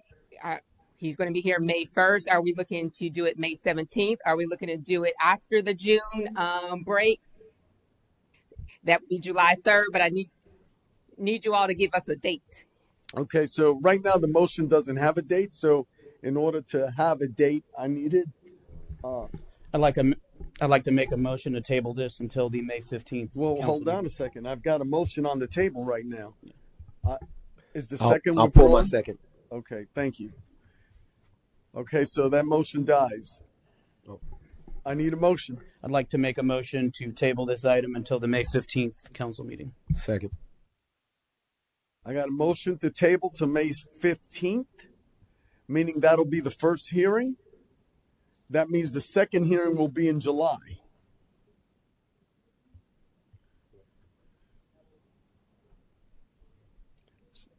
So I got a motion by Councilman Hammond, seconded by Councilman Johnson. Anything you want to weigh in?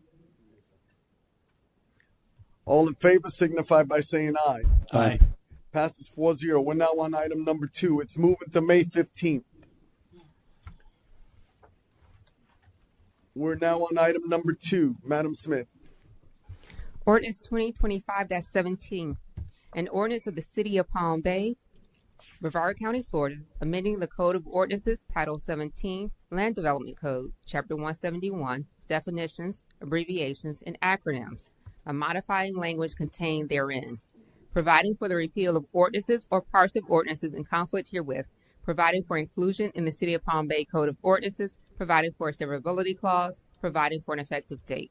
Thank you, ma'am. I'm going to open up the public hearing and ask Mr. Morgan to present this case. Yes, I think Lisa Frazier already gave an overview of this item, but she would be available for any questions.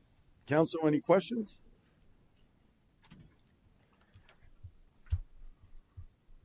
Anyone in the audience wish to speak?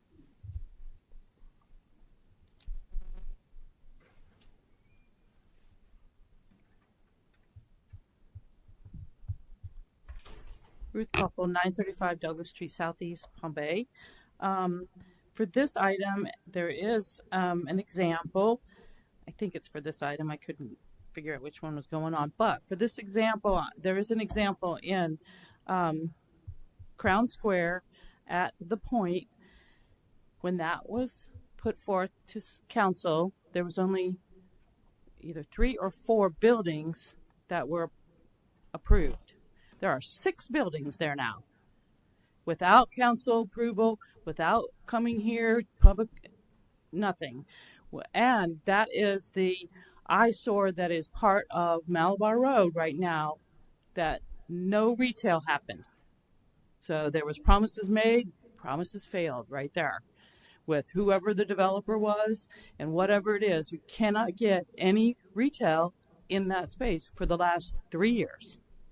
So I don't know what's going on, but I haven't seen any updates on this from anybody on the council as to what's happening here. So I would like to know, or at least put in these ordinance changes to say, if you make a change, you got to come back here, because that contributed to all the traffic that we have currently on Malabar Road. A lot of those buildings that were only zoned for that area and for the number of people on that impact study for the traffic, that was part of those buildings. Now it's double. So we have a lot of more traffic than that was approved at that time. Thank you. Mr. Moore? Yes, I don't know really how to answer that. This particular item is really about adding definitions, as our plant growth management director indicated, as well as modifying some definitions. So the purpose is to provide clarity for code interpretation, and I'm not sure how that would relate to a particular past item. Understood. Her question is more about the apartment where Seven Brew is and the 1 acre on the side. But Deputy Mayor Jaffe? Yeah, I guess I'd just like some discussion on the definition fill. The placement of any soil or other solid material, either organic or inorganic, which usually isn't fill, on a natural ground surface or an excavation in an effort to raise the existing grade. If you're excavating, you're going down. So just I'd like to see if that's the intent of what that definition is supposed to be.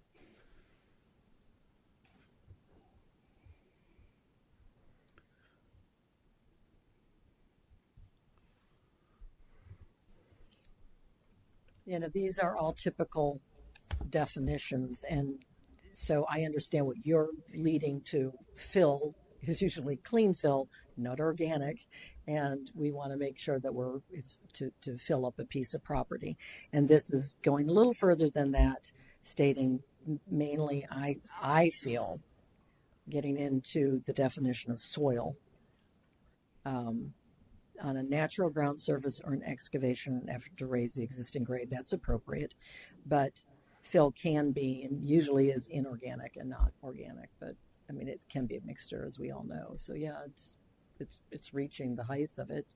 Do you have a preferred language that you'd like to add? Well, I mean, typically, I don't think, my opinion, organic isn't fill, right? I mean, that could be mulch and trees and I hear you. Other things. If we had a requirement where, say, somebody was required to put a berm on a project with fill, and it was organic, eventually that berm would deteriorate down, and wouldn't serve the purpose of that berm any further. So, however, you have to plant a berm. You may want some organic fill. It's a thought, but I can remove it if you prefer, sir. Open for discussion. Well, what's the point of in creating a berm if it's going to disintegrate? Right. That's my take on that. And I see council shaking their head. What's the point? Okay. Then what's the cost of it? Right. You're going to save money on what end? Right. To do that. So. Duly noted. Copy that. Anything else, Council? Okay. Anyone else wish to speak for or against this item? Seeing none, I'm closing the public hearing and asking for a motion.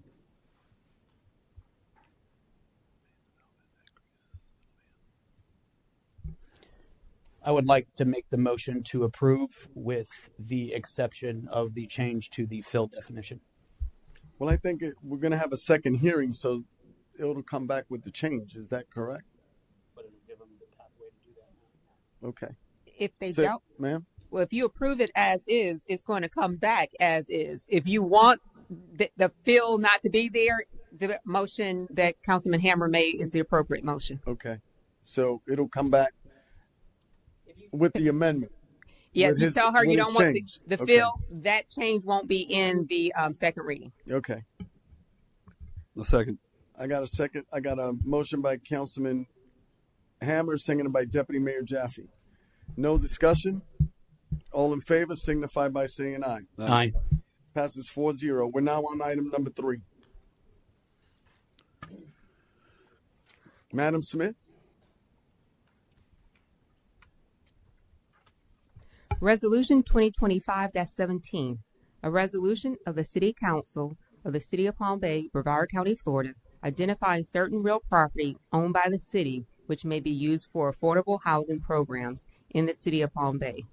providing a surplus property determination, and for the disposition of said property for the benefit of affordable housing in the city of Palm Bay, providing for the repeal of resolutions or parts of resolutions in conflict herewith, providing for a severability clause, providing for an effective date. Thank you. I'm going to open up the public hearing, and Mr. Morgan. Yes, Deputy City Manager Joan Giancarlo Brown will give an overview. Thank you. Madam Brown? Thank you, Mayor. This is a housekeeping item as part of our requirements under the Florida statute, Section 166, where every 3 years we bring forth a list of properties that the city staff has deemed as surplus, not required for future city use.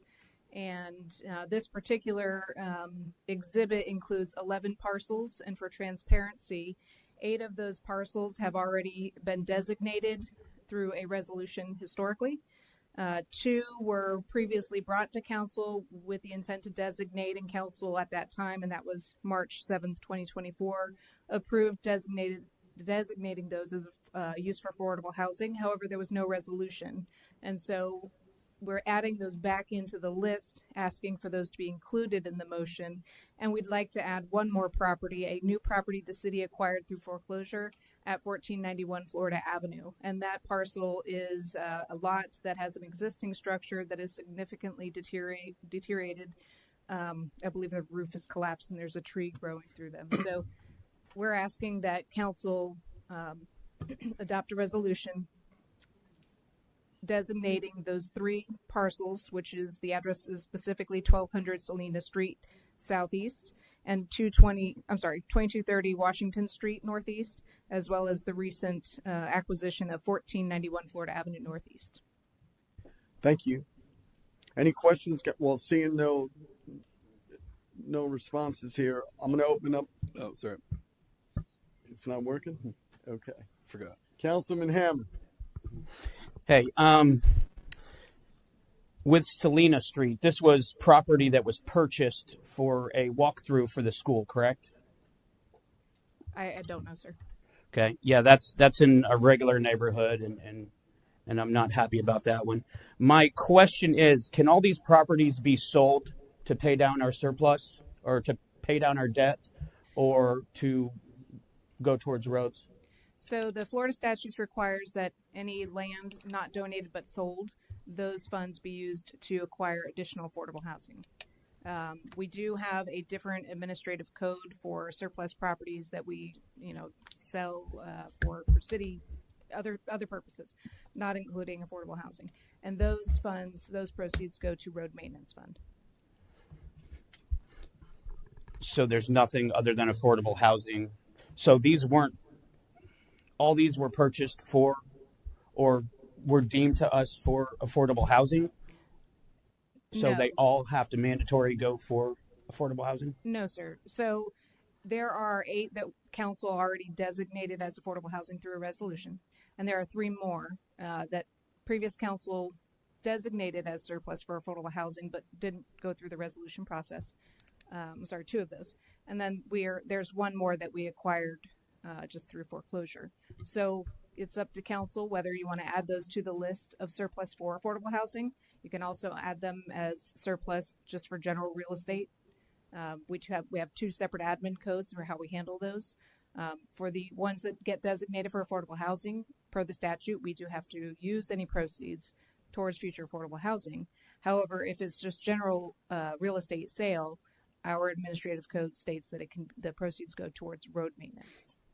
Okay, I would like to see that done if possible. I think we're at the point where we have enough people coming here until we get our roads, until we reach our capacity. Our capacity is not where it should be, and if we can put anything towards it, I'd like to see that.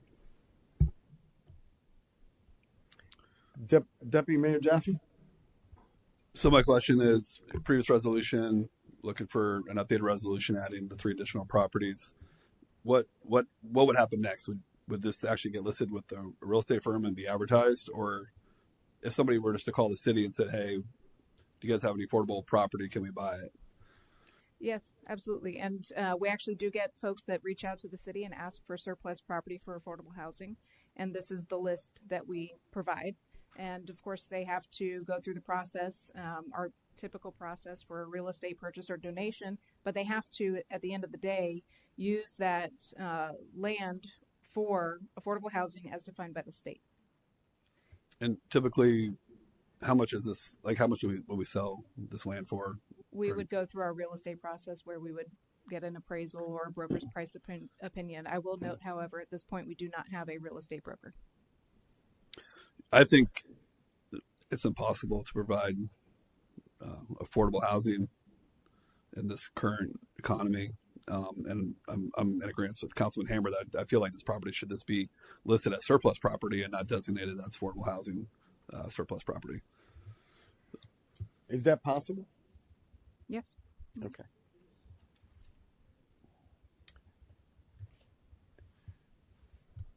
It's back up to, I'm going to open up the public. Anyone wish to speak for or against this item? Well, I've got someone standing up. I don't need, for item number 3? Yes, item number 3. Thank you. Ruth Caulfield, 935 Douglas, Palm Bay. My questions are similar to what the discussion was about.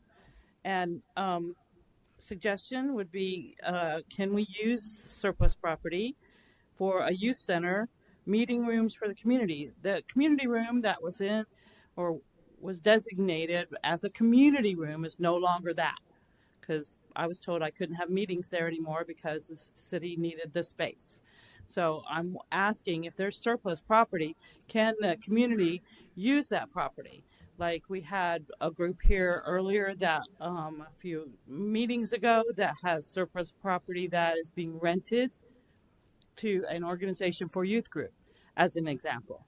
So can businesses use these surplus properties for meeting rooms? Can they use it for other things? If we're not going to do designate it for affordable housing, I think we've hit the limit on affordable housing stuff that's been approved around here.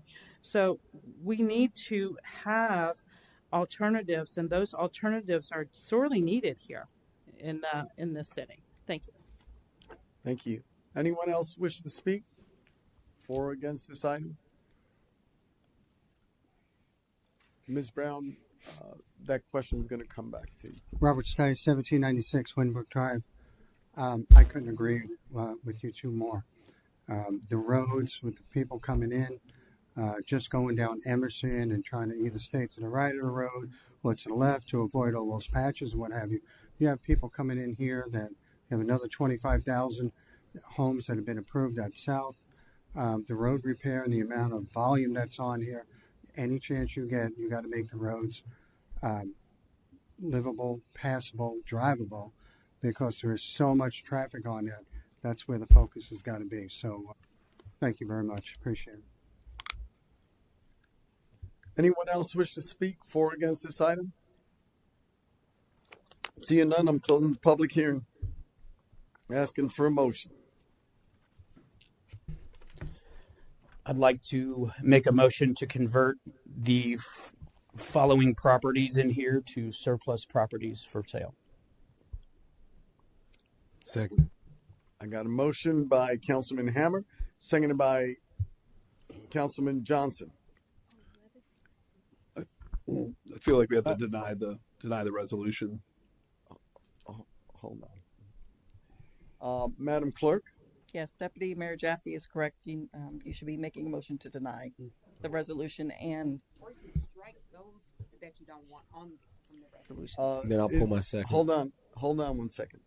I have the city manager on. If you're going to speak, taking all of them out. hit the. That's that man.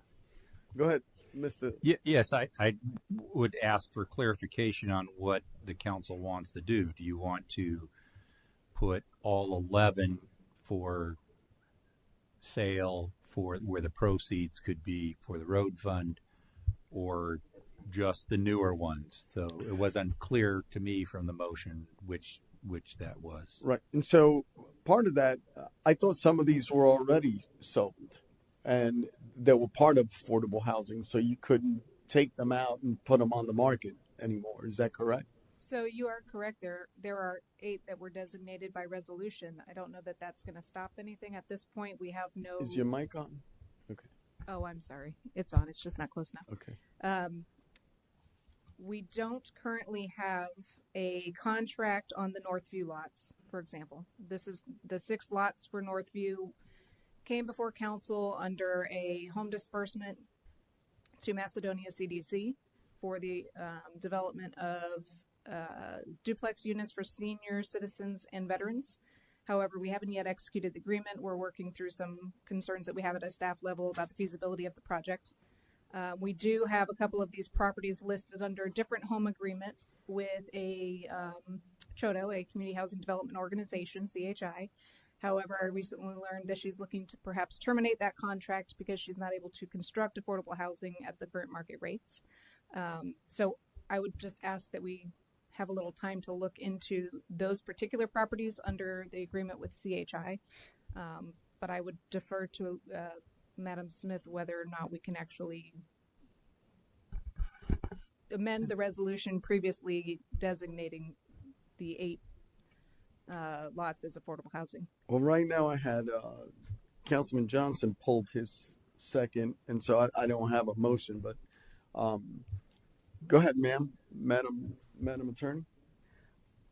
Well, because there are a significant number where there's a contract or a pending contract, and certainly we've heard council's direction, it may be better at this point for staff to withdraw it. We got that direction, and we'll look at, what properties that we think may need to continue and which ones that we should remove and bring it back at that point. And instead of trying to dice it right now. Separate it. Okay.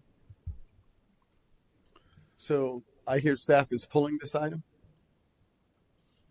Is that what I heard? I think that's an excellent recommendation. We can come back with an alternative that would fit more of the council discussion. Okay, so item number 3 has been pulled by staff. We're now going to item number 1, unfinished and old business. Mr. Morgan.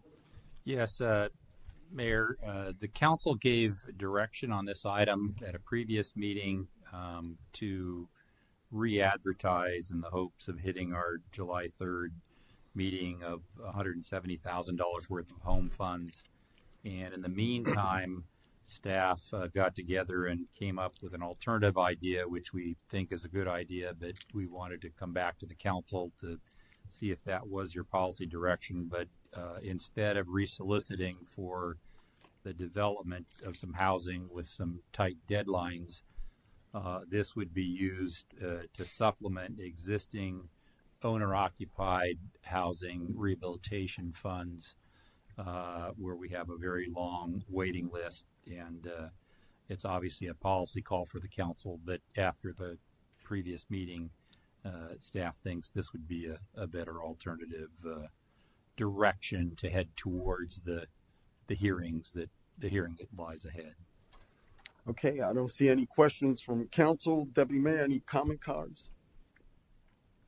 No, Mayor. Okay, I need a motion. So moved. Second. Got a motion by Councilman Johnson, second by Deputy Mayor Jaffe. All in favor signify by saying aye. Aye. Passes 4-0. We're now on new business. Item number 1, Mr. Morgan.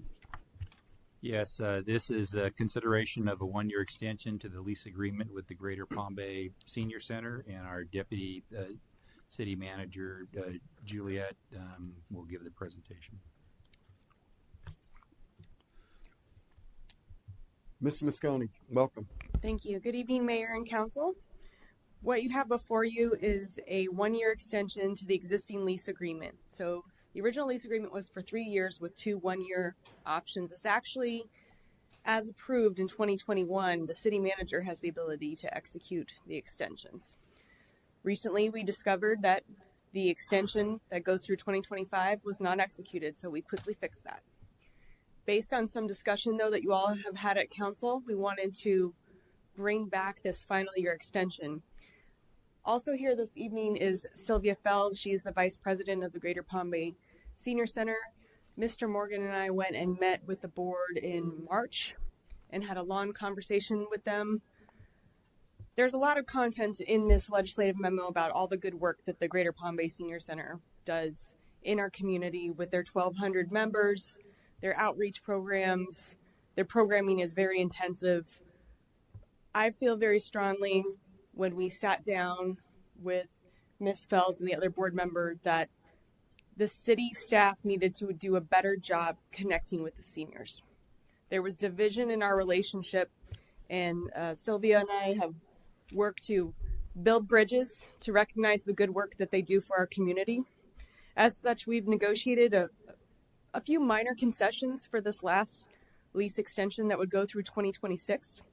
We recognize that in the next year, we would need to bring forward a much larger and longer extension period for you all to consider, and anticipate that we would have a discussion with you all at a council meeting to get your feedback before we go and negotiate with the seniors. This senior center was built and designed to be a senior center back in the 80s. The fundraising for it and the grants acquired were for the purpose of having a senior center.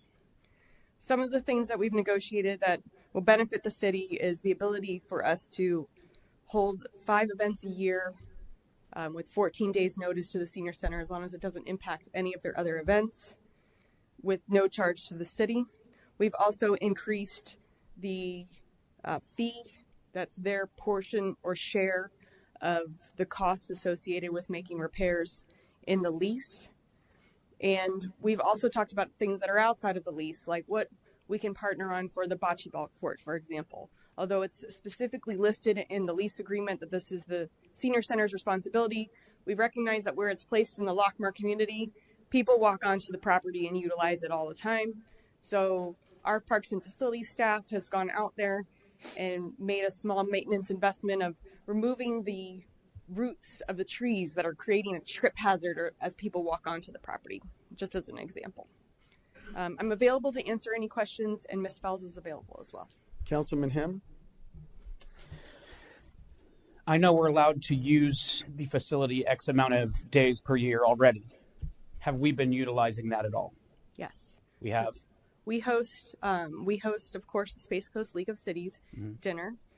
We also we hosted several special events this last year. I know we did the mother or the father-daughter dance. Father-daughter's dance was wildly successful, so this next year they plan to bring that back and also have a father-son dance as well. And I believe those are the only events off the top of my head, but am I missing one? Chief's Breakfast, I believe.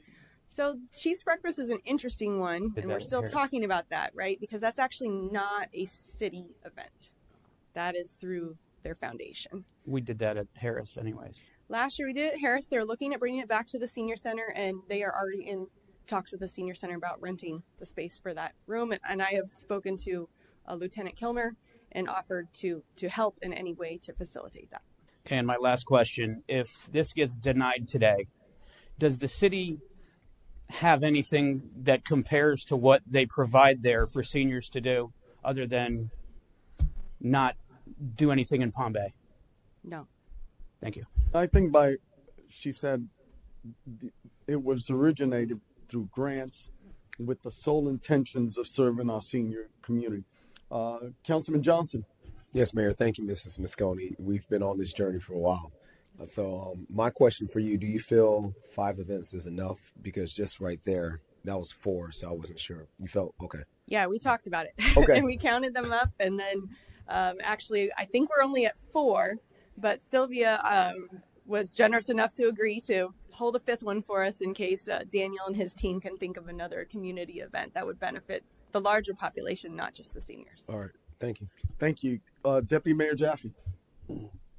Yeah, I'd just like to make the comment that, I'm grateful for staff, meeting with the senior center and creating that bridge, because there was a period of a couple of weeks there where council was receiving emails. Some of them weren't really nice about converting this to a charter school and just some really bizarre rumors that I don't understand how I guess it's maybe the game of telephone. But I would just appreciate in the future if both parties can just reach out and have direct conversations and then manage the members of the senior center with appropriate information. So, yes, there's clarity on what the future looks like. Thank you. And if I may, there is actually a listing in the agreement that we participate in their board meetings, and we haven't been doing that. But Daniel has graciously volunteered and has great experience partnering with seniors from his previous work before coming to the city to be that liaison, and will be attending the board meetings and acting as the city's voice for exactly the communication you're talking about. Well, and that goes, you're to be commended for that. You and Daniel, right, is building and fostering relationships, because I do agree with Deputy Mayor Jaffe. There were so many rumors. Even several weeks ago, folks were coming in here perturbed, for lack of a better term, and coming up with all these rumors. And it's probably is the game of telephone, right? Mm-hmm. But thank you for your hard work. Thank you for building those relationships. And I truly appreciate all you do, ma'am. Thank you. So, speaker cards, Deputy Mayor. Bill Batten.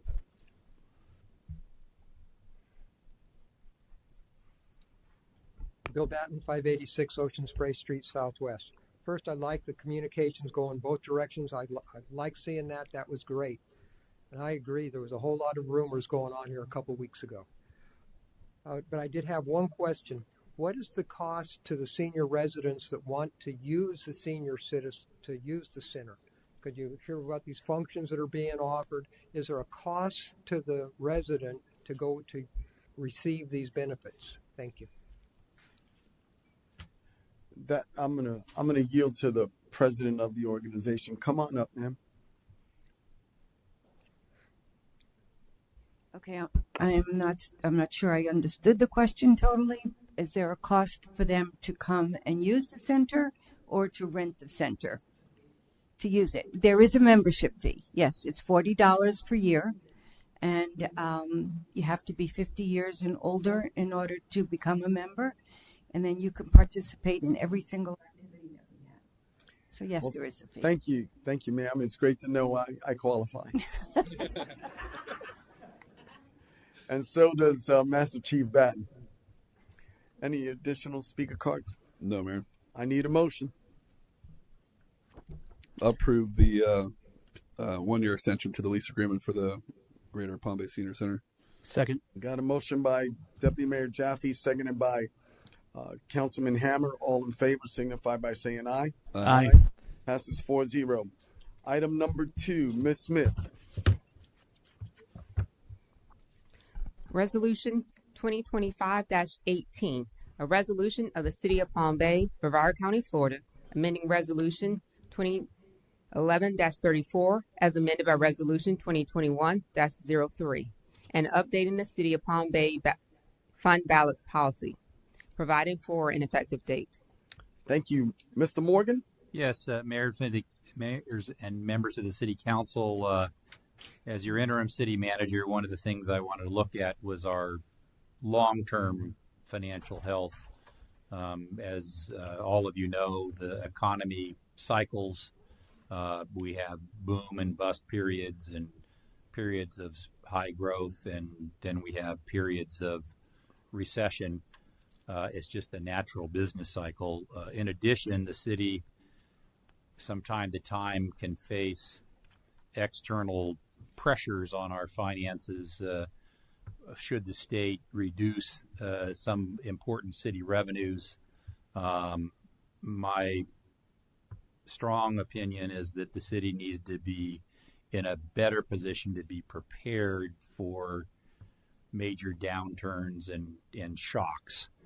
Our current fund balance policy for the general fund goes back to 2011, and it provides for a 2-month general fund reserve and a 2 to 4% emergency contingency reserve. So combined, those two are between 18.7 and 20.7% of our general fund operating. I'm proposing that be 4-month reserve, so that would go to 33 1/3%. This is more in line with really healthy communities to have a rainy day fund, as it were, so that in times of stress, the city can continue to provide services to its citizens and have some time to adjust to those kinds of shocks. we had some really great work by our finance director and our financial consultants from Prague who are here. But I'm very proud of their work. And again, if I can contribute to a couple of important policies as your interim manager, I did want to look at this and believe that having a more significant rainy day fund while you have it is much better than when you don't and you're trying to build it. And so it would be my recommendation that you approve Resolution 2025-18. Thank you. Seeing no questions at this time, are there any speaker cards? No, Mayor. Okay, I need a motion. I make a motion to approve Resolution 2025-18, amending Resolution 2011-34. I got second. I got a motion by Deputy Mayor Jaffe, seconded by Mayor Medina. All in favor, signify by saying aye. Aye. Aye. Passes 4-0. Hey. Were you No. trying to ding? No, Oh. I'm good. Okay. Item number 4. Mr. Morgan. Yes, this is our regular budget appropriation, quarterly budget appropriation. So we'd want the city attorney to read the ordinance by title, please.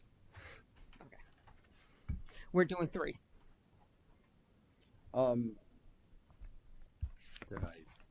Yes. 3. Madam Yes. Attorney. Okay.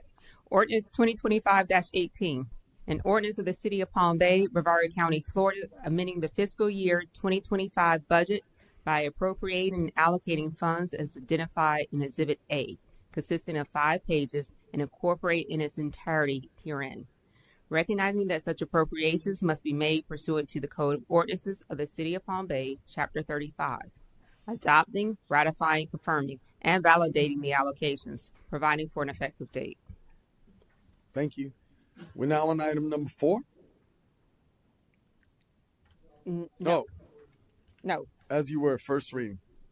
Yes. Mr. Morgan. Yes, it's our recommendation that the council approve this on first reading.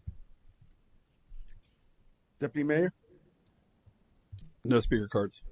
I need a motion. So moved. Second. Got a motion by Councilman Johnson, seconded by Deputy Mayor Jaffe. All in favor, signify by saying aye. Aye. Passes 4-0. We're now on item number 4. Mr. Morgan. Yes, Mayor, Member City Council, pleased to bring on behalf of the city attorney and myself a proposed employment agreement with your selected city manager, Matthew Morton. As you know, you had all-day interviews on Saturday, March the 29th, and you interviewed 6 candidates. Members of the public contributed to their views as well as our department head team, and you selected Matthew Morton. As directed by the council, city attorney Tricia Smith and I provided a proposal to Mr. Morton, and it was pretty quickly to do this. I think it's important for the citizens in the community to know that it's important for both the city and Mr. Morton that part of the agreement is up on the screen now, and it binds your new city manager to the International City County Management Association Code of Ethics. In past years, there have been issues in the city of Palm Bay, and to me, it was very important that we put this proposal forward and includes that contract provision.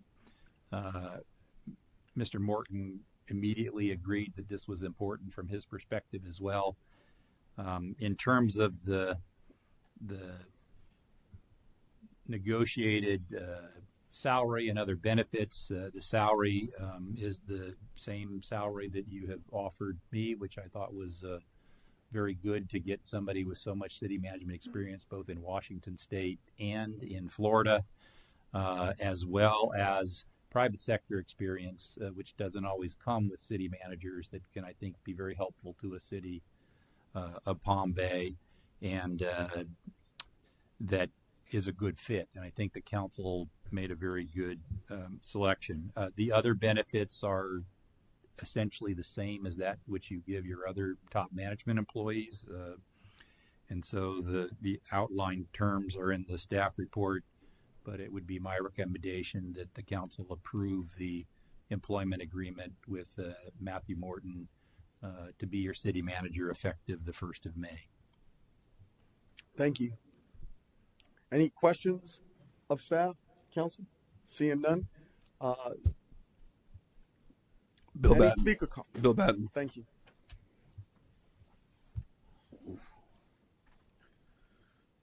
Bill Batten, 586 Ocean Spray Street, Southwest. I could be wrong, but first I'd like to, this might be the last chance I get to see Mr. Morgan sitting in chambers like this. So before, I want to say this in public. Mr. Morgan, you and I might not see things the same way, but I was very impressed on how you came in, stepped up, and managed this city. I was very impressed with that. Not always happy with what the outcome was, but that's okay. But I'm telling you in public that I was very impressed with what you accomplished. So thank you for that. That's the first item. Now on to the negative side that always comes with Bill Batten. All right. Mr. Morton, I agree, sounds like a very good person to be applying to be the new manager of the city of Palm Bay. All right, but generate a couple of questions. All right. His base salary, his salary was going to be $240,000 a year, which you agree with. That was a, for Batten standard, high, but for this manager, that it was the fair price. But that led to another question, though, because of him belonging to the ICMA, right, that there is a cost for that. And people don't realize, maybe when you go through the contract, you'll see what the cost of that was. That means the city, in conjunction with his salary, we then have to pay his dues for the ICMA. And his dues for the ICMA is $16,000 a year.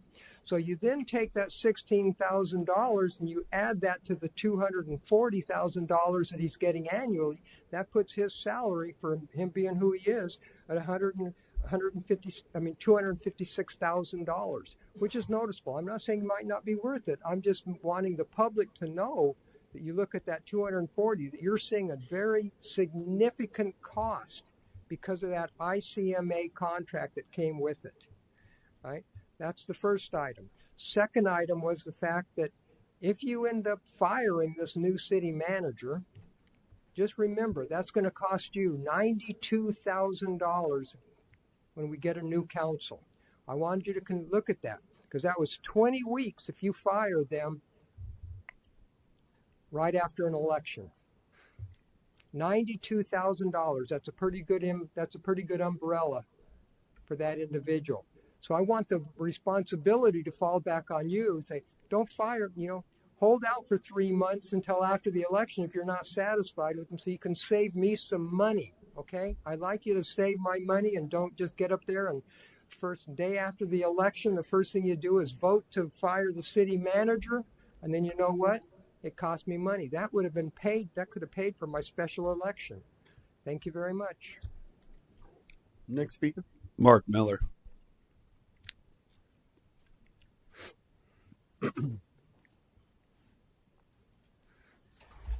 Right, Mark Miller, 898 Nelson Avenue. I want to second what Master Chief said about Scott Morgan stepping up into the city manager position. Just all my interactions with him, incredibly professional, man, just a heart of service. And thank you very, very much for your service to this city. And also as you hand off the baton and help him get up to speed and running. Not that I have necessarily anything new you haven't heard before, but again, we got to set this new guy up for success with a prioritized list. We already, even tonight, loaded him up with the whole code of ordinances in his first 2 weeks to digest everything about it and every detail and go through it and be ready by May 14th. That just seems like a lot. coming on board when we got a huge city with all the problems that we have. So I want to really encourage the council to itemize or prioritize list. Maybe it's not the whole code of ordinances. I don't know. Maybe I misunderstood that. But for me, it was, okay, you got 2 weeks to know every detail about this new code and figure it all out on top of learning everybody, learning the city, learning the issues. That's a lot to ask of a leader in the first 2 weeks. So just be careful we don't load so much on him the guy crumbles and fails right away.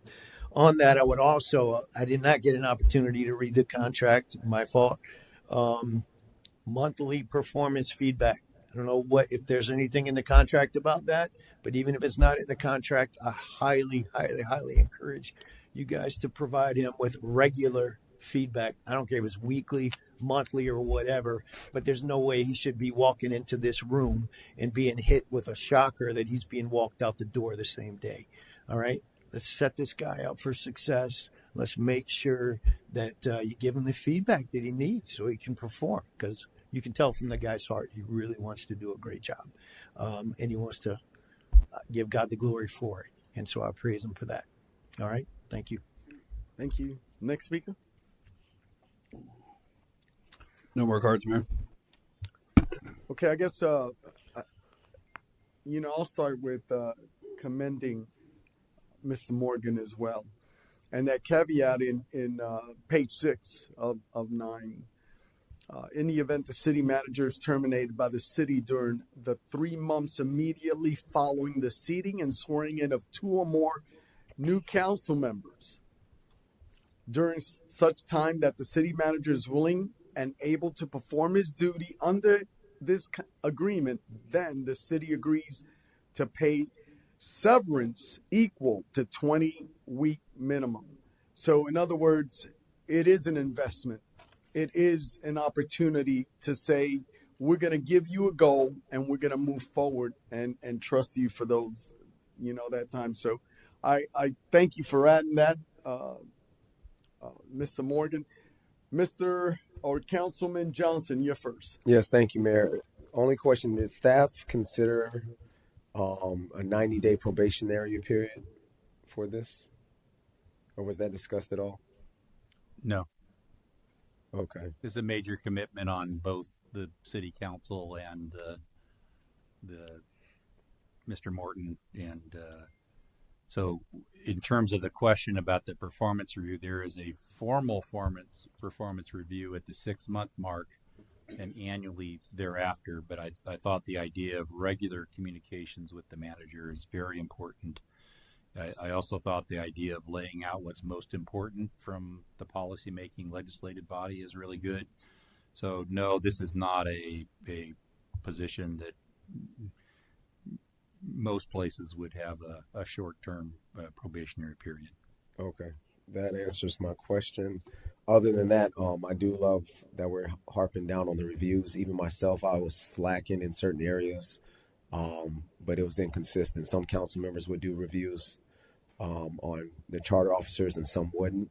So having consistency across the board for all the charter officers would be greatly appreciated by staff and the city and the residents. Thank you. Deputy Mayor? Mr. Morgan, can you elaborate on the comment Mr. Batten made about the ICMA membership? Is there a membership being paid here, and is it how much? Yes, that is very typical. We actually have others in the organization where the city pays the ICMA and FCCMA memberships.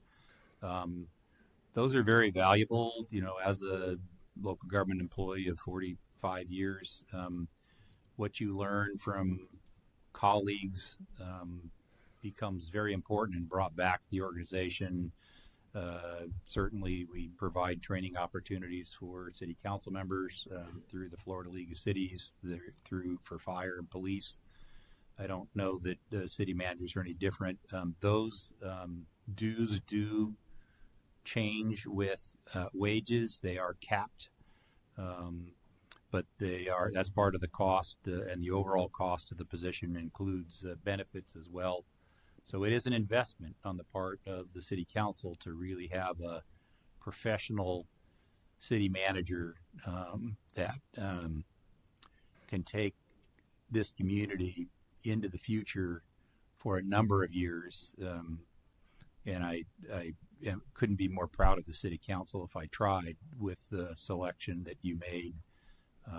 I think you're likely to be very pleased with where we are 6 months from now, a year from now.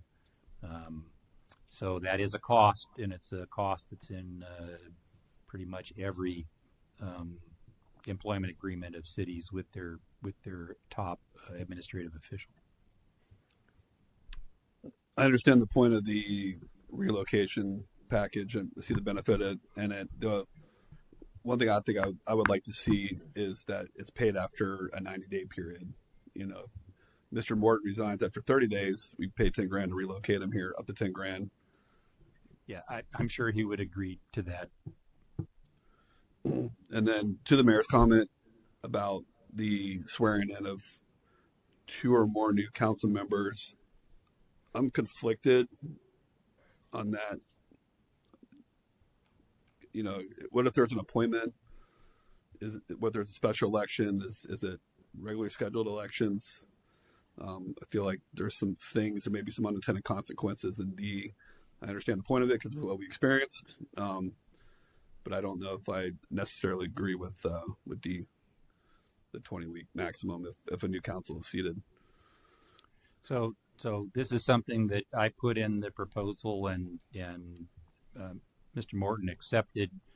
In the past, the city has gone to the full 20 weeks at any time, and so other than in those circumstances, it's half of what the city had agreed to in previous agreements with your city manager, and it only hits that same level that you've historically given in that window, whether it's by regular election, special election. I think the language is simply within 3 months of the seating of 2 new members. So not 1 member, but 2 members. And that would get you to the level that the city had previously given without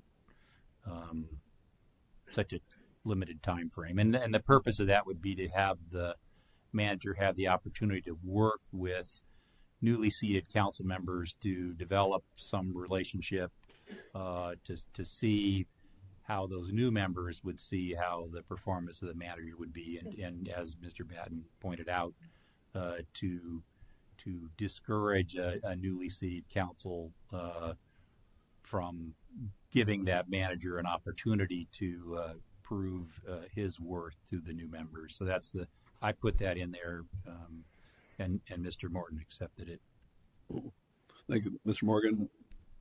We received a few emails this week from some residents on not exactly happy with the contract and the base pay. And I personally, I did a lot of research on multiple municipalities, Port St. Lucie, about 20 different municipalities, ranging in population size from 118,000 to 240,000, and actually converted their pay to a per resident pay, and it comes out to $1.84 per resident, and which would be $250,000 base salary for Mr. Morton. So I think, in my experience, you get what you pay for, and I see the value in what we're doing here and hiring Mr. Morton. We spent a lot of time on this process, and I'm really excited to see it through the finish line tonight. So I'll be supporting the contract. Thank you, Councilman Hammer. Yeah, I want to touch back on the ICMA dues. Is that correct? That's $16,000 a year? Yes, it's annual dues. Yes, sir. Okay, when you go on their website for even the top administrative officers, it's $1,200 annually, and it says there's a max. Yeah, there is a cap. Yes. Yeah, it's $1,200 annually. So if we're doing $1,200 annually for that, how do we get $16,000 a year? I have not looked at that website, but I do know there is a cap, and so think of cities in high cost areas, California, New York, and so forth. So ICMA decided that it wouldn't all roll with salary, while still recognizing there are poor rural communities that can't afford as much. But the rate that Mr. Batten quoted and you quoted, without looking it up myself, If you are looking at it and that's the cap, then if it's on the current website, then Yeah, I'm looking at it right now. It's saying CAOs, assistant administrative officers, and everything above is an annual salary times 0.0065 up to $1,200. And that's the new annual rate as of 10/1/22. okay. So if you're looking at that, then that would be what that cost to the city would be for his membership. That's like $1,400 or $14,800 a year less. So if we can do a double check on that, I'd really like to know that because that's going to affect a lot. I know they do have a life member, and if that is for a life member, but I think that's a one-time fee. So, yeah, again, I don't know if anybody else is looking up the website, but it is. I do know that the policy of the ICMA board was to try to not overburden small rural cities because having the city pay the dues is normal, and on the other end, there are high cost areas where managers are paid, well in excess of what has been recommended here, and that's why there's a cap. But without looking at it myself, I can't tell you which is the accurate number. I'm getting the accurate number right here. Okay, last year we paid $3,210 for the city manager and the two deputy city managers total. So I would say that Councilmember Hammer's number is the more accurate one. Okay, thank you. Yeah, I'd like to just make sure it doesn't go to $16,000 a year because that would cover 12 employees. I'm sure we can get back to the council with that, but that seems more logical to me that it would be that number. Thank you very much. Councilman Johnson. Thank you, Mayor. With the advertising of this position, the city manager position, was it advertised that we would provide a one-time moving allowance? No, that was a negotiated item. Okay, because going into applying for the position, you know where you would have to move to. So that's another thing. I appreciate you catching it with the 16,000. I see this 10,000 as not necessarily needed. If I'm applying for California, I know I'm gonna have to move there. If I don't see it in their application, then that's something, a cost I'm accepting as applying for the position. So I don't think it's needed. In the day, council, share your concerns or share your comments, but we're talking about $336,000 the first year. So it wasn't advertised, but we're doing it. Okay. Thank you. No other speaker cards? No, Mayor. Okay, so I need a motion. I would make a motion to approve the proposed employment agreement with Matthew Thomas Morton with the removal of the one-time moving allowance and the $16,000 for the ICMA.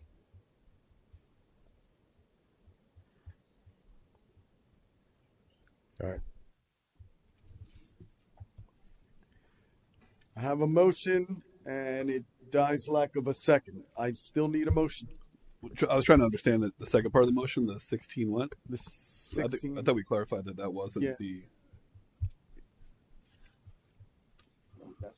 That's what they're asking. Mr. Morgan. Yes, just for clarification, I think perhaps the misunderstanding from Mr. Batten is the ICMA is the deferred compensation program that the city has contracted with for all of our non-police fire employees, and so that they have a 457 plan, which the tier 1 employees have employee contributions and employer contributions, and so that rate is for not the ICMA membership. That is for what is commonly called ICMA. It also has a rebranded name Mission Square, thank you. So I think that is the confusion on that item. That is something that is offered to all the Tier 1 employees and is part of the total compensation that is shown in your staff report. Councilman Ham. Speaking of that 457, that's only the match that we give to the employee, and they do not receive that back until they're fully vested, correct? There is a waiting period for one of the should be 5 years plans, and so I don't know if Laura's here. So yes, there is a waiting period for one of the two deferred compensation. I do remember when I was an employee, you had to be here for 5 years before there is a waiting period, but I couldn't, without Laura here, I can't tell you. I think our city attorney is trying to pull that up. Thank you.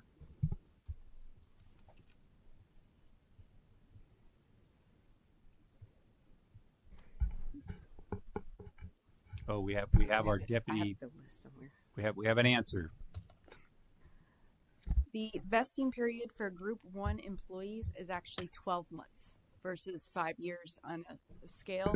Also, just one other clarification, thank you. Or upon turning age 55, whichever takes place first. Right. The 457 contribution in the contract is not the one that is just for the city manager, is not offered to all Group 1 employees. Thank you, ma'am. Is all the charter officers. Gentlemen, I need a motion. Madam Attorney? The 457 is for all the charter officers, and that's paid upon separation. Thank you. Gentlemen, I need a motion. I'll make a motion to approve the contract with the one change of the relocation cost to be paid after 90 days of employment. Second. I got a motion by Deputy Mayor Jaffe, seconded by Councilman Hammer. Any further discussion, gentlemen? Seeing none, all in favor signify by saying aye. Aye. Aye. Any opposed? Passes 4-0. We are now on item number 5. Mr. Morgan. Yes, this is a study of a compound prepared by a consultant. We received a grant, and we have Joan Giancarlo Brown to provide a presentation to you.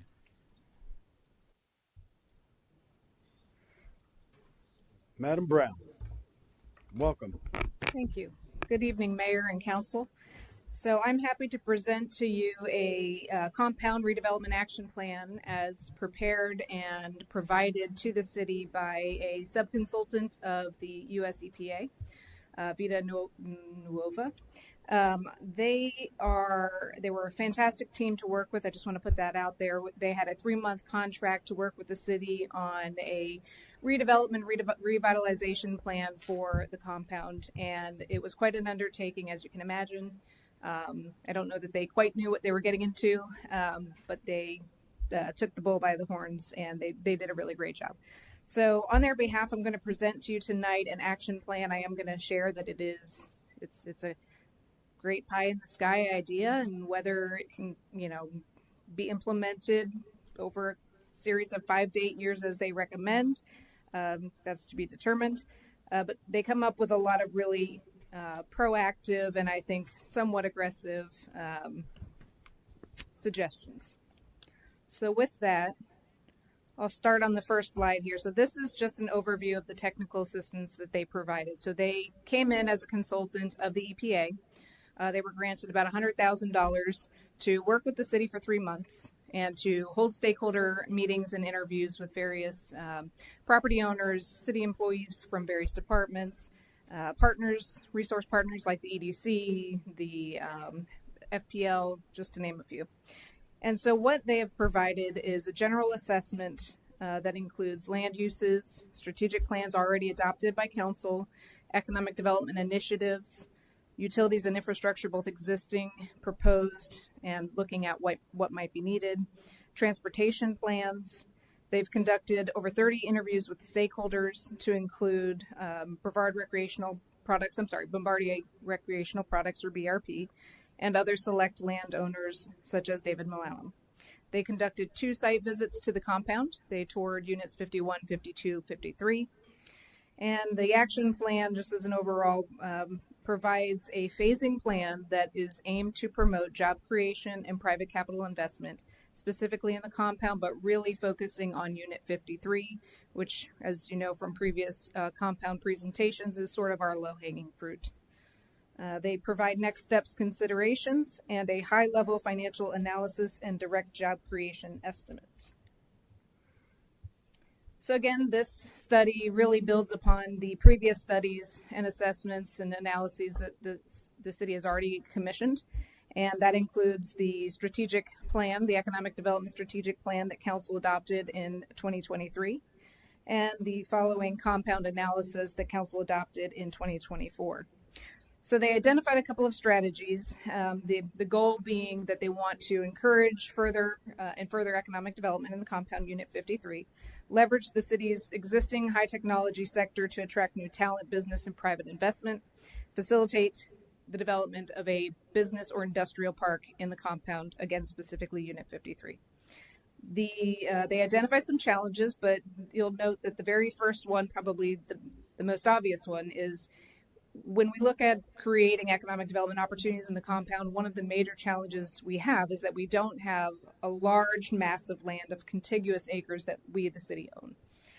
Nor is there a large mass of land that any one developer owns that is not either bifurcated by a road or some other land constraints.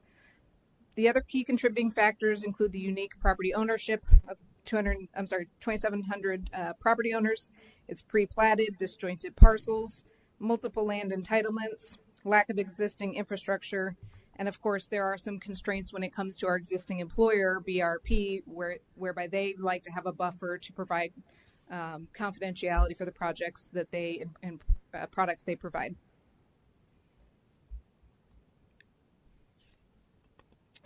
So this slide just kind of provides an overview of what we're looking at here. So if this works, okay. So here's what is Bayside Lakes turns into J.A. Bombardier Boulevard, and then we have existing road infrastructure. If you've been out there, you know it's aging roads. The city owns approximately 30 acres here. To the north of it is BRP. And so I just want to kind of give you a little understanding of where specifically we're talking about. And just for reference, everything in the red box here is Unit 53, where you'll start to see in the additional slides coming forth, this is the area we're talking about. The blue parcels are city-owned parcels. The green parcels are properties owned by David Moallam under various entities. What color was that you just said? The teal blue is the city, and the lime green is David Moallam. This slide is really just a reminder that we do have considerations for the St. John's Heritage Parkway alternative corridor evaluation that will run through the compound. And I share that so that you're aware that as we start looking at the next slides, you'll continue to see references to the future St. John's Heritage Parkway corridor, just so that it stays in our mind that that is part of the future's transportation corridor, the city's transportation corridor. So specifically, we're looking at this section here, which is Unit 53. Again, aerial conditions, just for awareness. Phase 1. It is a little bit hard to see. I'll try to zoom in, but if you have the presentation in front of you, it's probably a bit helpful. Going back, this is the city-owned property. This land is owned by BRP, and I'm going to have to go back so that you can see it in its entirety. It's this property right here, BRP. So a little bit of context. In early discussions with BRP, they have expressed some consideration for entertaining into a land swap with the city. Their goal is ensuring that they have a buffer to ensure confidentiality. And so with that, we've had preliminary discussions on whether they would be interested in swapping this parcel for this bottom southern half of their parcel. The northern half of their parcel has wetlands. It's not developable anyway. Our parcel is has restrictions for conservation, and so we couldn't develop on it anyway. So if we were to engage in a land transfer, land swap, they would have those same restrictions. So just sharing that for a little bit of context, because that could come up tonight. You'll also note, and I'm going to spend a little bit more time on phase one because this is where a lot of the details are. You'll also note that there's that St. John's Heritage Parkway corridor. Underneath that layer, you'll see a blue color, that's city-owned property. You'll see a mustard color, that is David Moallam. The intent is for the city to secure right-of-way for the compound or for the future St. John's Heritage Parkway. So they've taken that into consideration. They've heard staff, and they've kind of reserved it for that future use, both the roadway and stormwater. To the west side of that is actually an FPL corridor, FPL easement, and the Melbourne-Tillman Canal.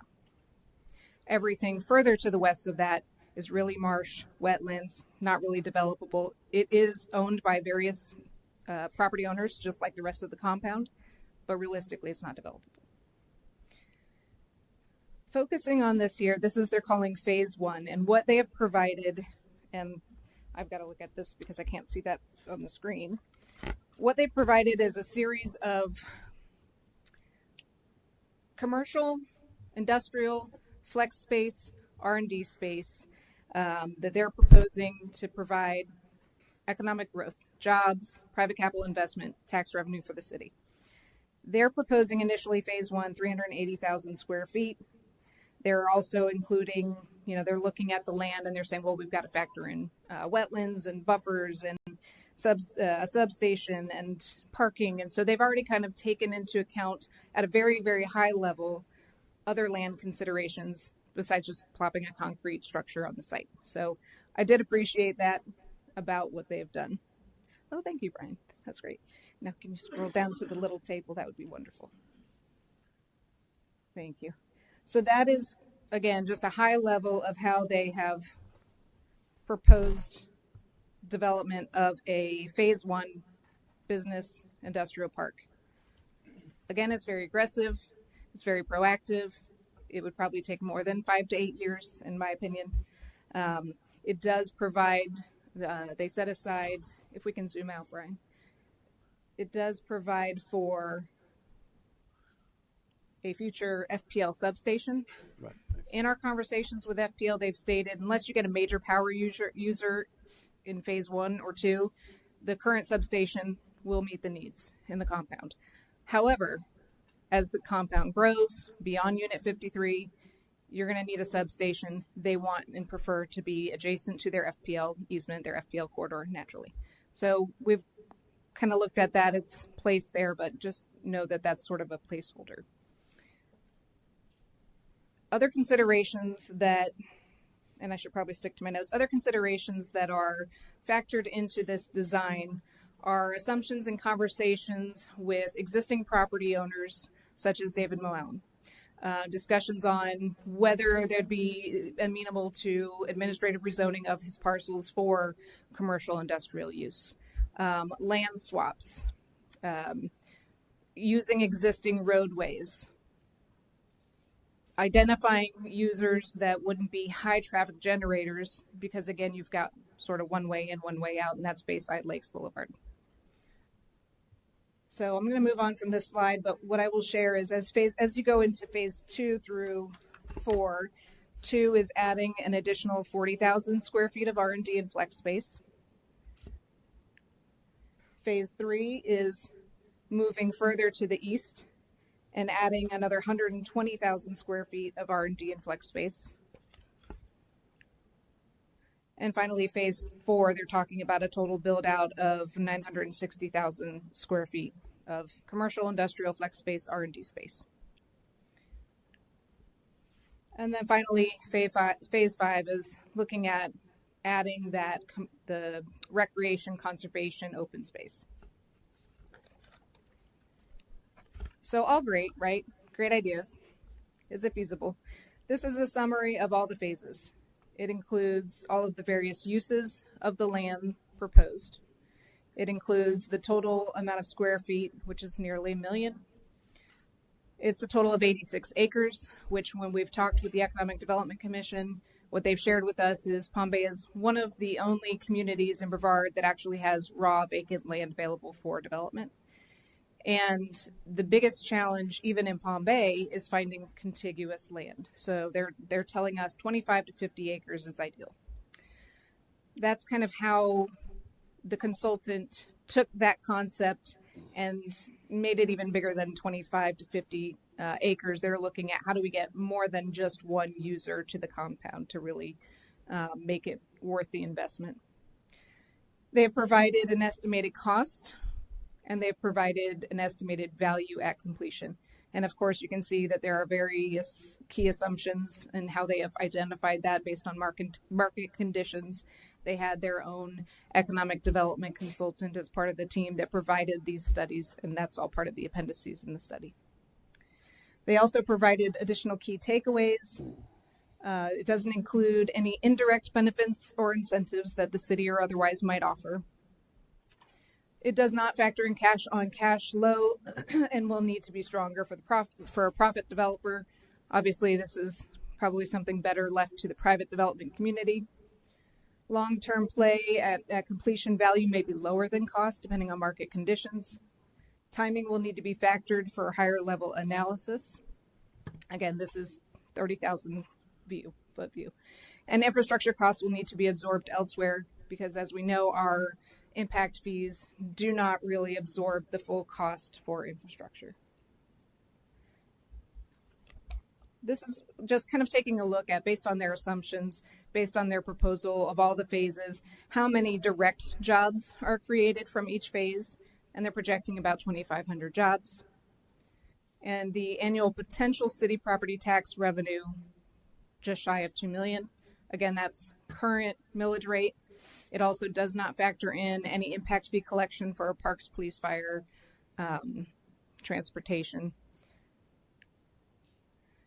They provided a set of additional next steps considerations. We've talked about some of this already before in previous compound presentations. So most of this is probably not new to any of you, but we've talked about if we're really going to do something like this, we would need to do it as a master plan. We don't want to just kind of throw everything out. We really should go in a phased approach and be very strategic about it. We would need to update our future land use. We would need to update the zoning. We would need to update our studies for stormwater and drainage, reserve rights of way for infrastructure for both the road and the stormwater associated with the infrastructure, conduct environmental assessments, which is not atypical of developing a property. However, we do have a brownfields grant that we could tap into for that. We would want to explore land swaps with BRP and other users as willing, explore acquisition, and finally, we might need to look at redesignating certain parcels that have a conservation easement or deed restriction, because otherwise you really can't get that full contiguous acreage. Moving on to infrastructure, we know that the infrastructure out there is not sufficient. We know roads and utilities will need to be invested, whether by city, by private developers, by a public-private partnership, by special assessments, whatever that looks like. There are opportunities for the city to explore grants. Now, we'll tell you we had a lengthy conversation about the EDA grant, and I know you guys probably know this, but I try to always remind people the EDA grant is great, but you do have to have an end user. So we received an EDA grant in the past. Our end user was Harris. This was the realignment of Troutman Boulevard, I believe. So that's the caveat, which one do you do first?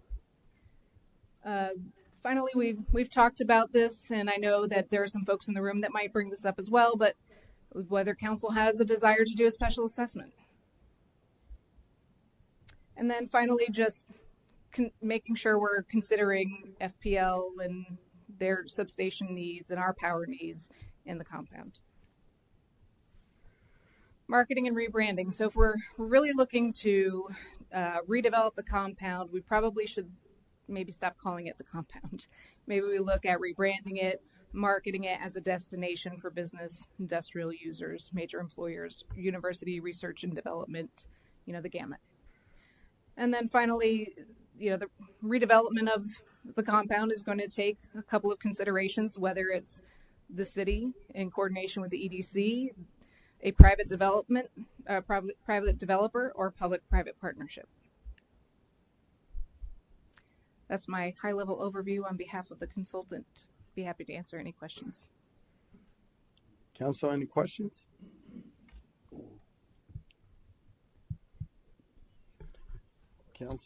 Councilman Hammond?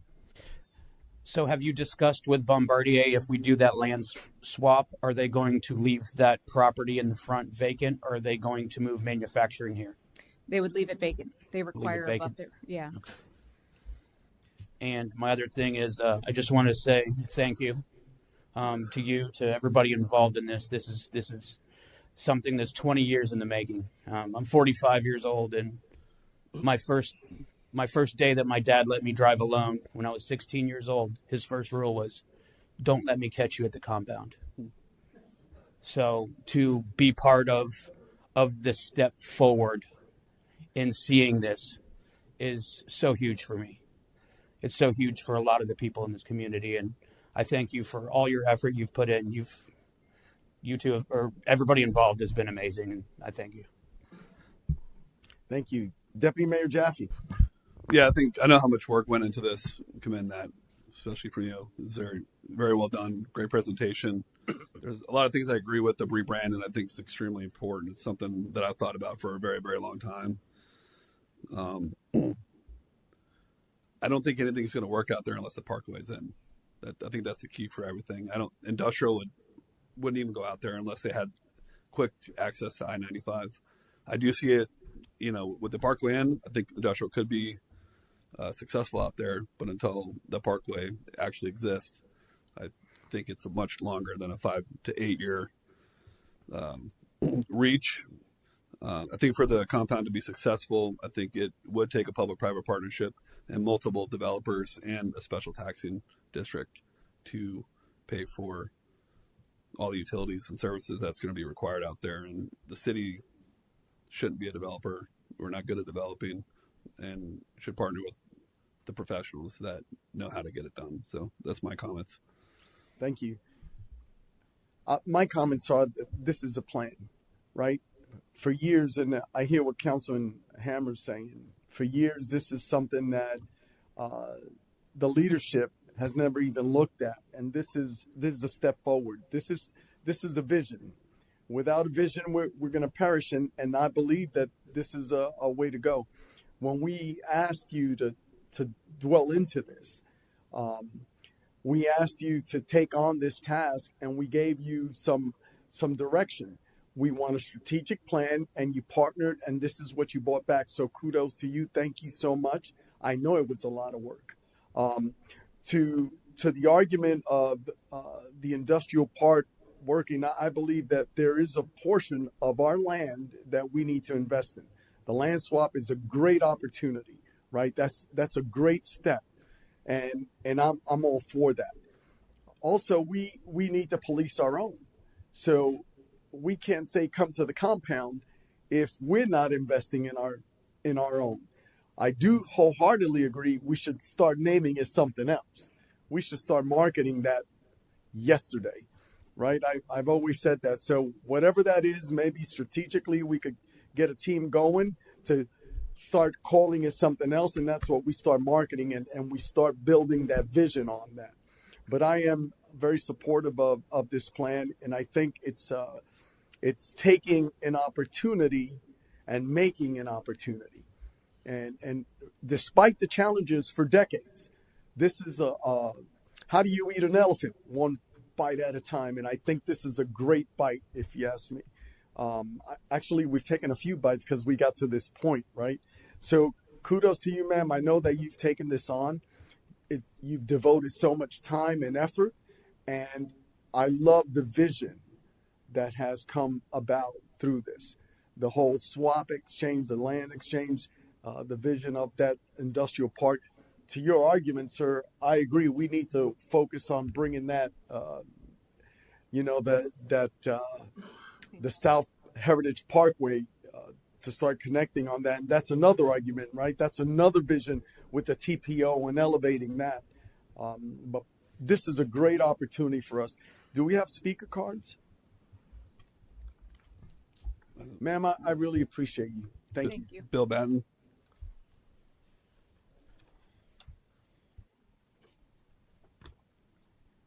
Bill Batten, 586 Ocean Spray Street, Southwest.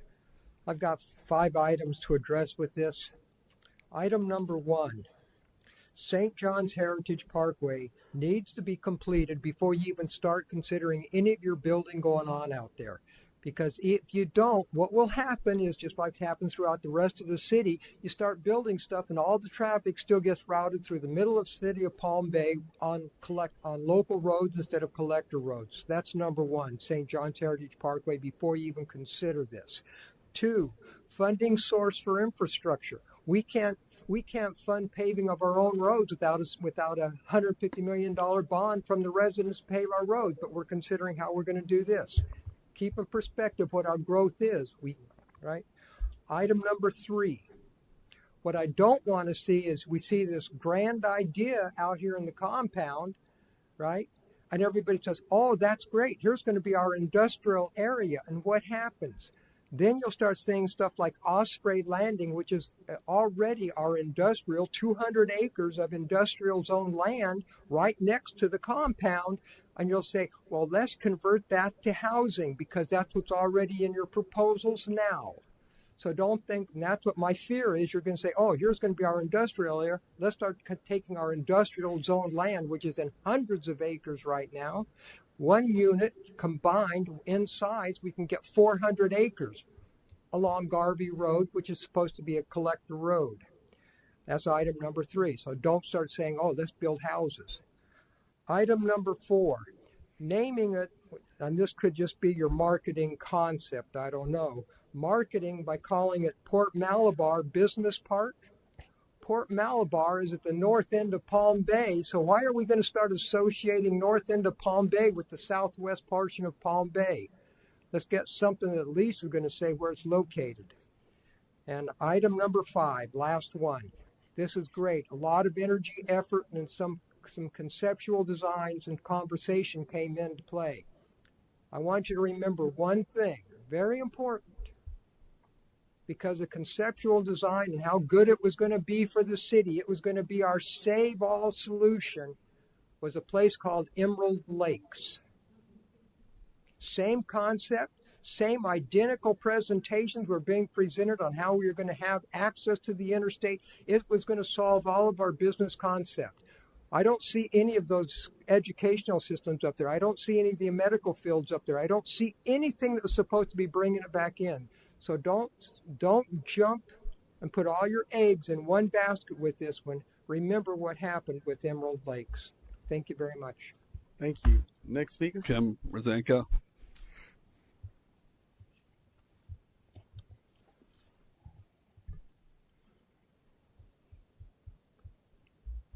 Good evening, Mayor, members of City Council. Kim Rosanka with the law firm Lacey Rosanka. I'm in off Wickham Road in Melbourne now. I think it's an amazing plan. I do. I think it's a 100,000 level plan, not even a 20,000 level plan. It's a great concept, but I think it needs a little bit more because there's so many challenges out there. I had been working with a design contractor who was interested in bringing utilities and improving the roads in all of the compound. I've been aware of this plan for a while, so we've worked around this industrial concept area, and I'm hoping to bring a presentation to you on May 15th. He's a site contractor, utility contractor, and the idea is to develop some of this to the east and then further to the north or south with the residences that are there. And the concept is to use your special assessment. And the special assessment is only paid by those who live there, who have ownership there. So we'll be coming to you hopefully in May to talk to you about this. And I bring this up because they do talk about the 2,700 different property owners. There is about 900 just in the Port Malabar Unit 53. And my client owns some. He's been working with Mr. Malum to possibly buy some of his. He has family here in Palm Bay. He works up and down the east coast of the United States, but he is interested in helping Palm Bay, and he'll be here with me as well. There are significant concerns with this plan because of the utilities and the roads, but a special assessment can manage that. We're working with Jake Wise and CEG to come up with an estimate of what a per lot cost would be to develop the residential, not in your industrial area that you've defined, but next to it. So the concerns I have with this, what Ms. Giancarlo Brown didn't say, but's in your report, is you have to find a need. You have to solicit people that want to come here. That's not been done yet. The report says the activity and demand in this area is quote unquote not robust. Also says there's flat to negative demand is perspective in this area, at least for this year, and that rent growth has slowed. So you all don't want to be in the business, obviously, but getting a developer to come in and do here is going to be a challenge. The other challenges are also the land acquisition, the planning, the cost estimating, and the timing. Again, I think it's a great plan. This works with everything else, but also with the St. John Harris Parkway. If that doesn't come, then it's going to be a problem. But my client does want to develop some of the homes on the quarter-acre lots, bringing sewer, water, redeveloping the roads, all of that to make it more attractive to those that do come to the area. So I look forward to talking to you again in May. Thank you. Thank you. Next speaker. David Malum.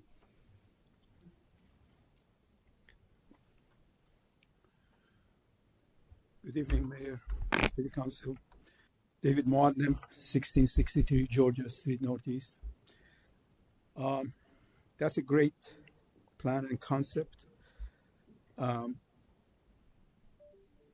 Two issues.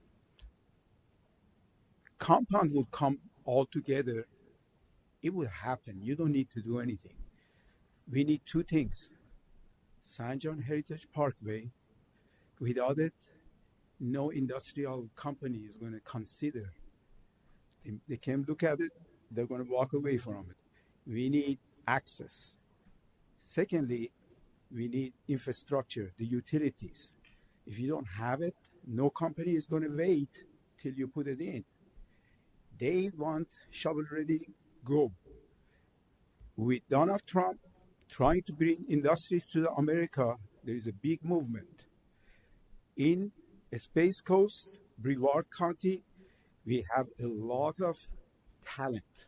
We have a lot of educated, industrial, high-tech.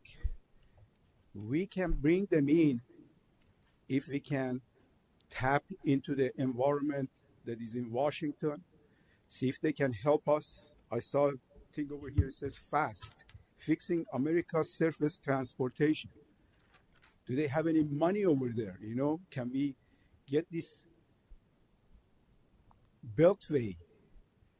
Because that's the key. We can bring the utilities, but the beltway is the key. It's only 14 miles. The other thing is that you got 85 acres that you got to do a bunch of land swaps that possibly, you know, they can do an industrial park. I got 100 acres in Cogan-Wingham partnership, which I'm basically 100% owner of that partnership now. I can add that to your industrial ammunition, so you have a lot more acreage. Just, I have one request that if you did a light industrial, the zoning got to be also accommodate commercial and possibly multifamily, because in case the industrial doesn't happen, I don't want to be stuck over there and keep on paying property taxes.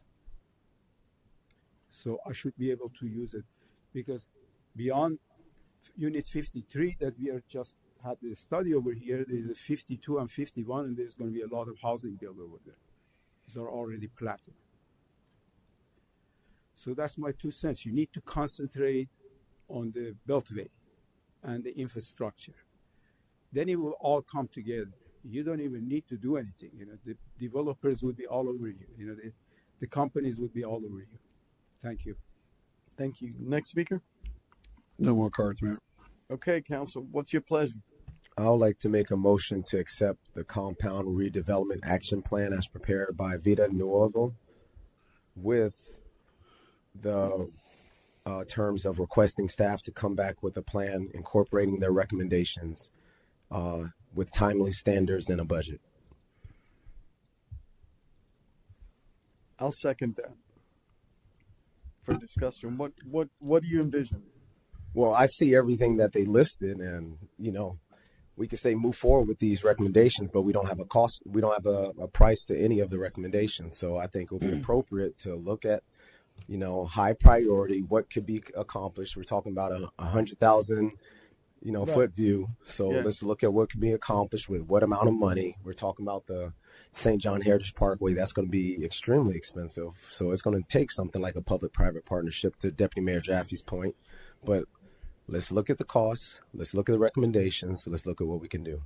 I think it goes also in conjunction with our sitting on the TPO and how we can elevate the strategic building of the St. John's Heritage Parkway and wrapping it around to the interchange, right? I think that's a critical component to that. So we have 3 positions on the TPO, and we definitely need to stress that priority, right? And how we move along with that, because there is a vision. The vision, and the reason I seconded your motion is because we can't just go on. It has to be a certain way. It's been going on like that for 37 years since I've been here, right? So the vision's got to be we initiated this, and now we're moving forward. To Deputy Mayor Jaffe's point, and everyone else that it's like the lowest hanging fruit is the vision, right? But the hard part is going to be to tap into that St. John's Heritage Parkway. That's got to be. I love the land swap opportunities, and there are other opportunities to move forward, but we need to prioritize the vision along with the St. John's, and that's why I seconded your motion, sir, because I believe that we've given staff this direction, we've invested in this direction, and I believe that we need to continue to move the ball forward, just prioritizing, understanding that this is a good vision. And moreover, we need to get that road completed and elevated. And I think that'll pique some interest. And I think that could create some public-private partnerships. I believe Councilman or Deputy Mayor Jaffe first, and then Councilman Hammer.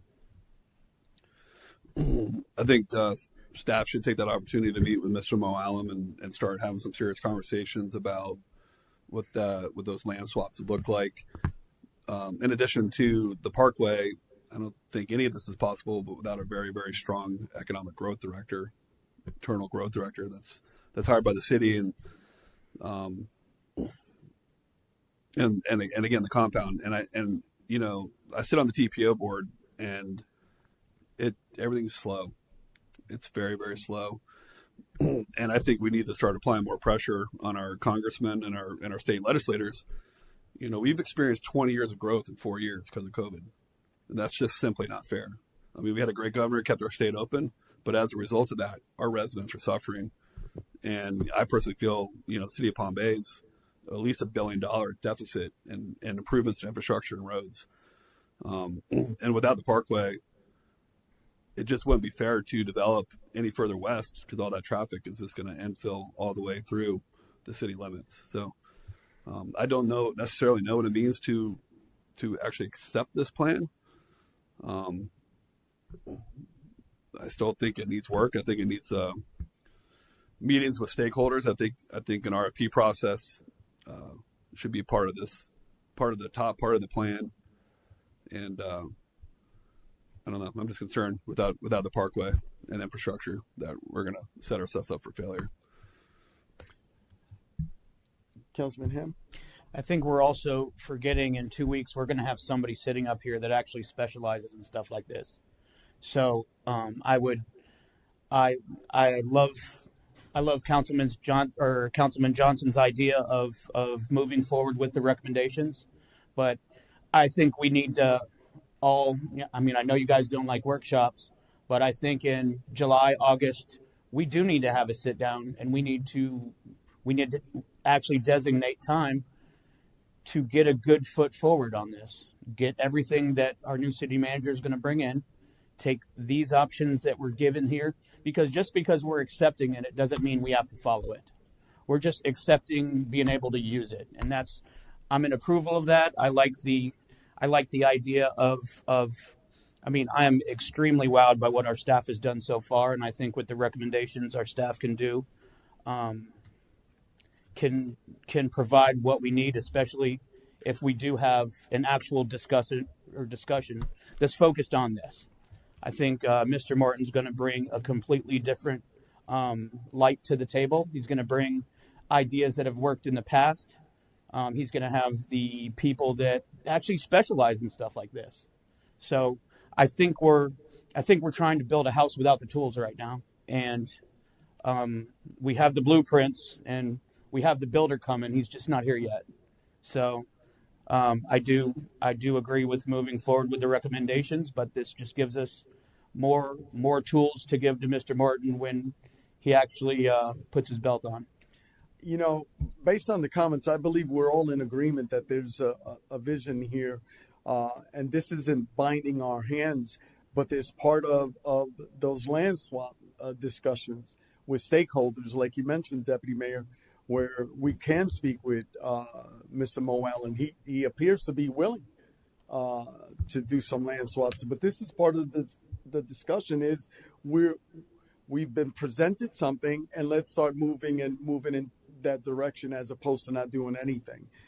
Again, I want to commend staff for the hard work, the time dedicated, and everyone that was involved to get us up to this point.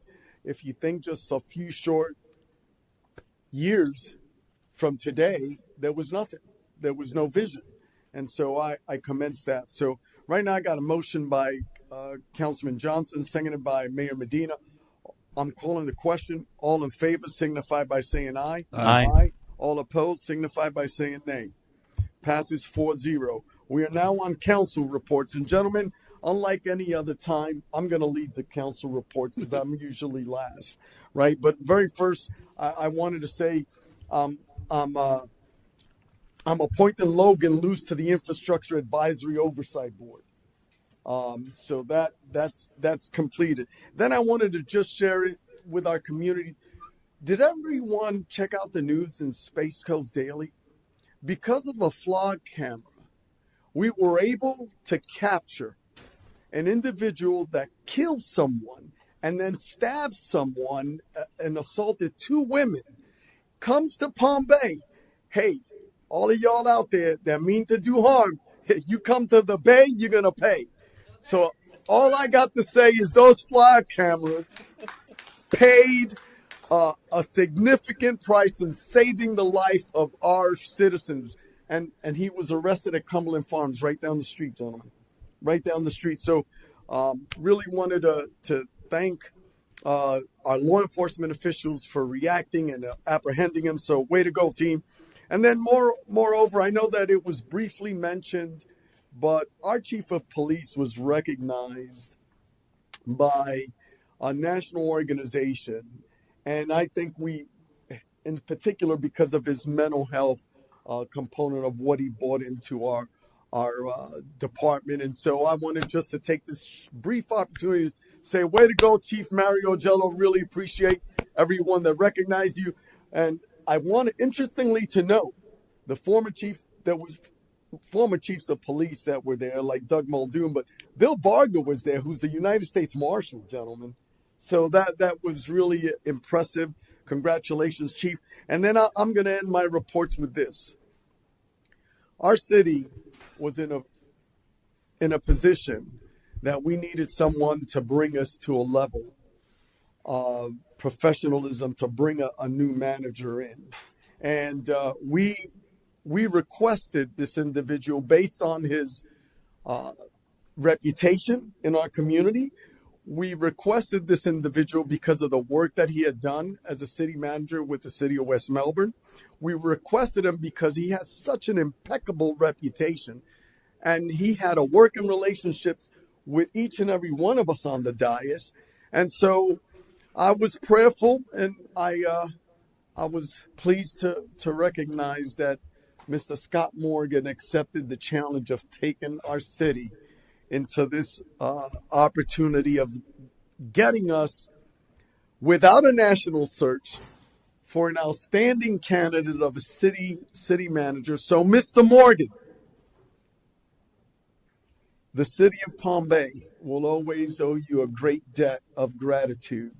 And on behalf of the citizens of Palm Bay, I want to provide you with this certificate, and council with this certificate of appreciation, brother. Thank you for your steadfast commitment to this community. We truly appreciate you. God bless you, sir.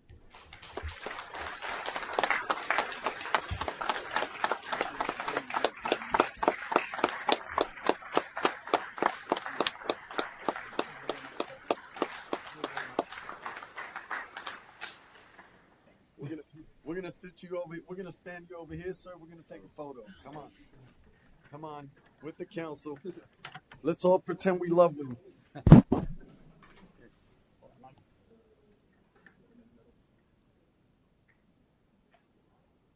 2, 3.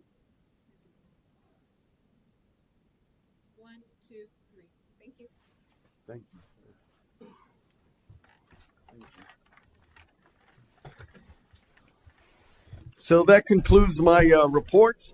I will go to Councilman Hammond. I'm going to be short. I would like to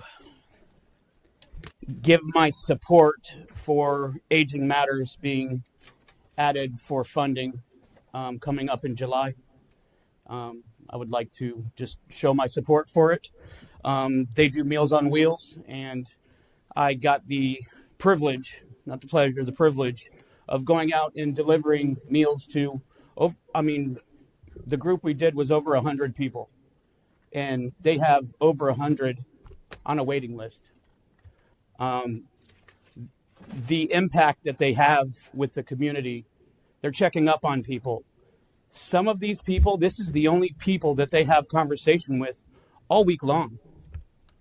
Every single one of the people that I met were probably some of the most amazing people I've met.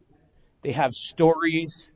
They just, it was saddening to see them in there sitting alone, and how happy they were to see Meals on Wheels show up. It's not just a meal. It's a service. It's being there, providing, I wouldn't even say support, it's security. There's a lot of these stories. I'm riding around with them, and they're telling me they see something wrong with their house, and they let them know. They even get the mail for them. This is something that's huge, and I think it should be a priority moving forward. If it's something that we can do, and it's something that we're able to provide, and we have the opening for it, I would 210% suggest we move forward on that in July. Thank you. Councilman Johnson. I'm good, Mayor. Deputy Mayor Jaffe.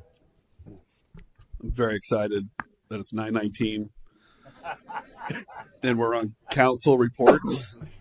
It's incredible. And the consent agenda passed for the first time since I've been on council unanimously. I just want to echo the mayor's sentiment about Mr. Morgan. Really, no more could be said, but I think probably one other person needs to be thanked, and that's to your wife for allowing us to have you for these last few months. So if she's watching, if not, please share that from us to her, because that the night we had the change in leadership, it was my first meeting as a council member, and I was like, what happens next? And we were graced with your presence and your experience and your leadership, and I'll be forever grateful. So with that, I'll close my reports. Thank you. Thank you, Deputy Mayor. Very well said. Mr. Morgan. Yes, it's been an honor and a privilege. I've got a couple more weeks. I'm going to work to my very last day, because Palm Bay deserves nothing but everybody's best. Certainly going to leave a piece of my heart here. I so appreciate the council's confidence and support and the ability to serve here. And then we have a great team of people that I have really come to love. And the citizens that we serve deserve nothing but our very best. And I'm just humbled that for the recognition and the kind words, and also look forward to going back to retirement. But know that you're going to be in good hands with a really outstanding city manager, and providing him with the policy direction. I think he's got the skills and ability to carry out and help you achieve some of those visions that you rightfully have set out for the city of Palm Bay and its citizens and businesses and visitors. And it's a great community, and we have great leadership, and it's an honor to have been here for this in-between transition time. Thank you. Thank you, Mr. Morgan. Madam Attorney? Well, this concludes our meeting. Meeting adjourned.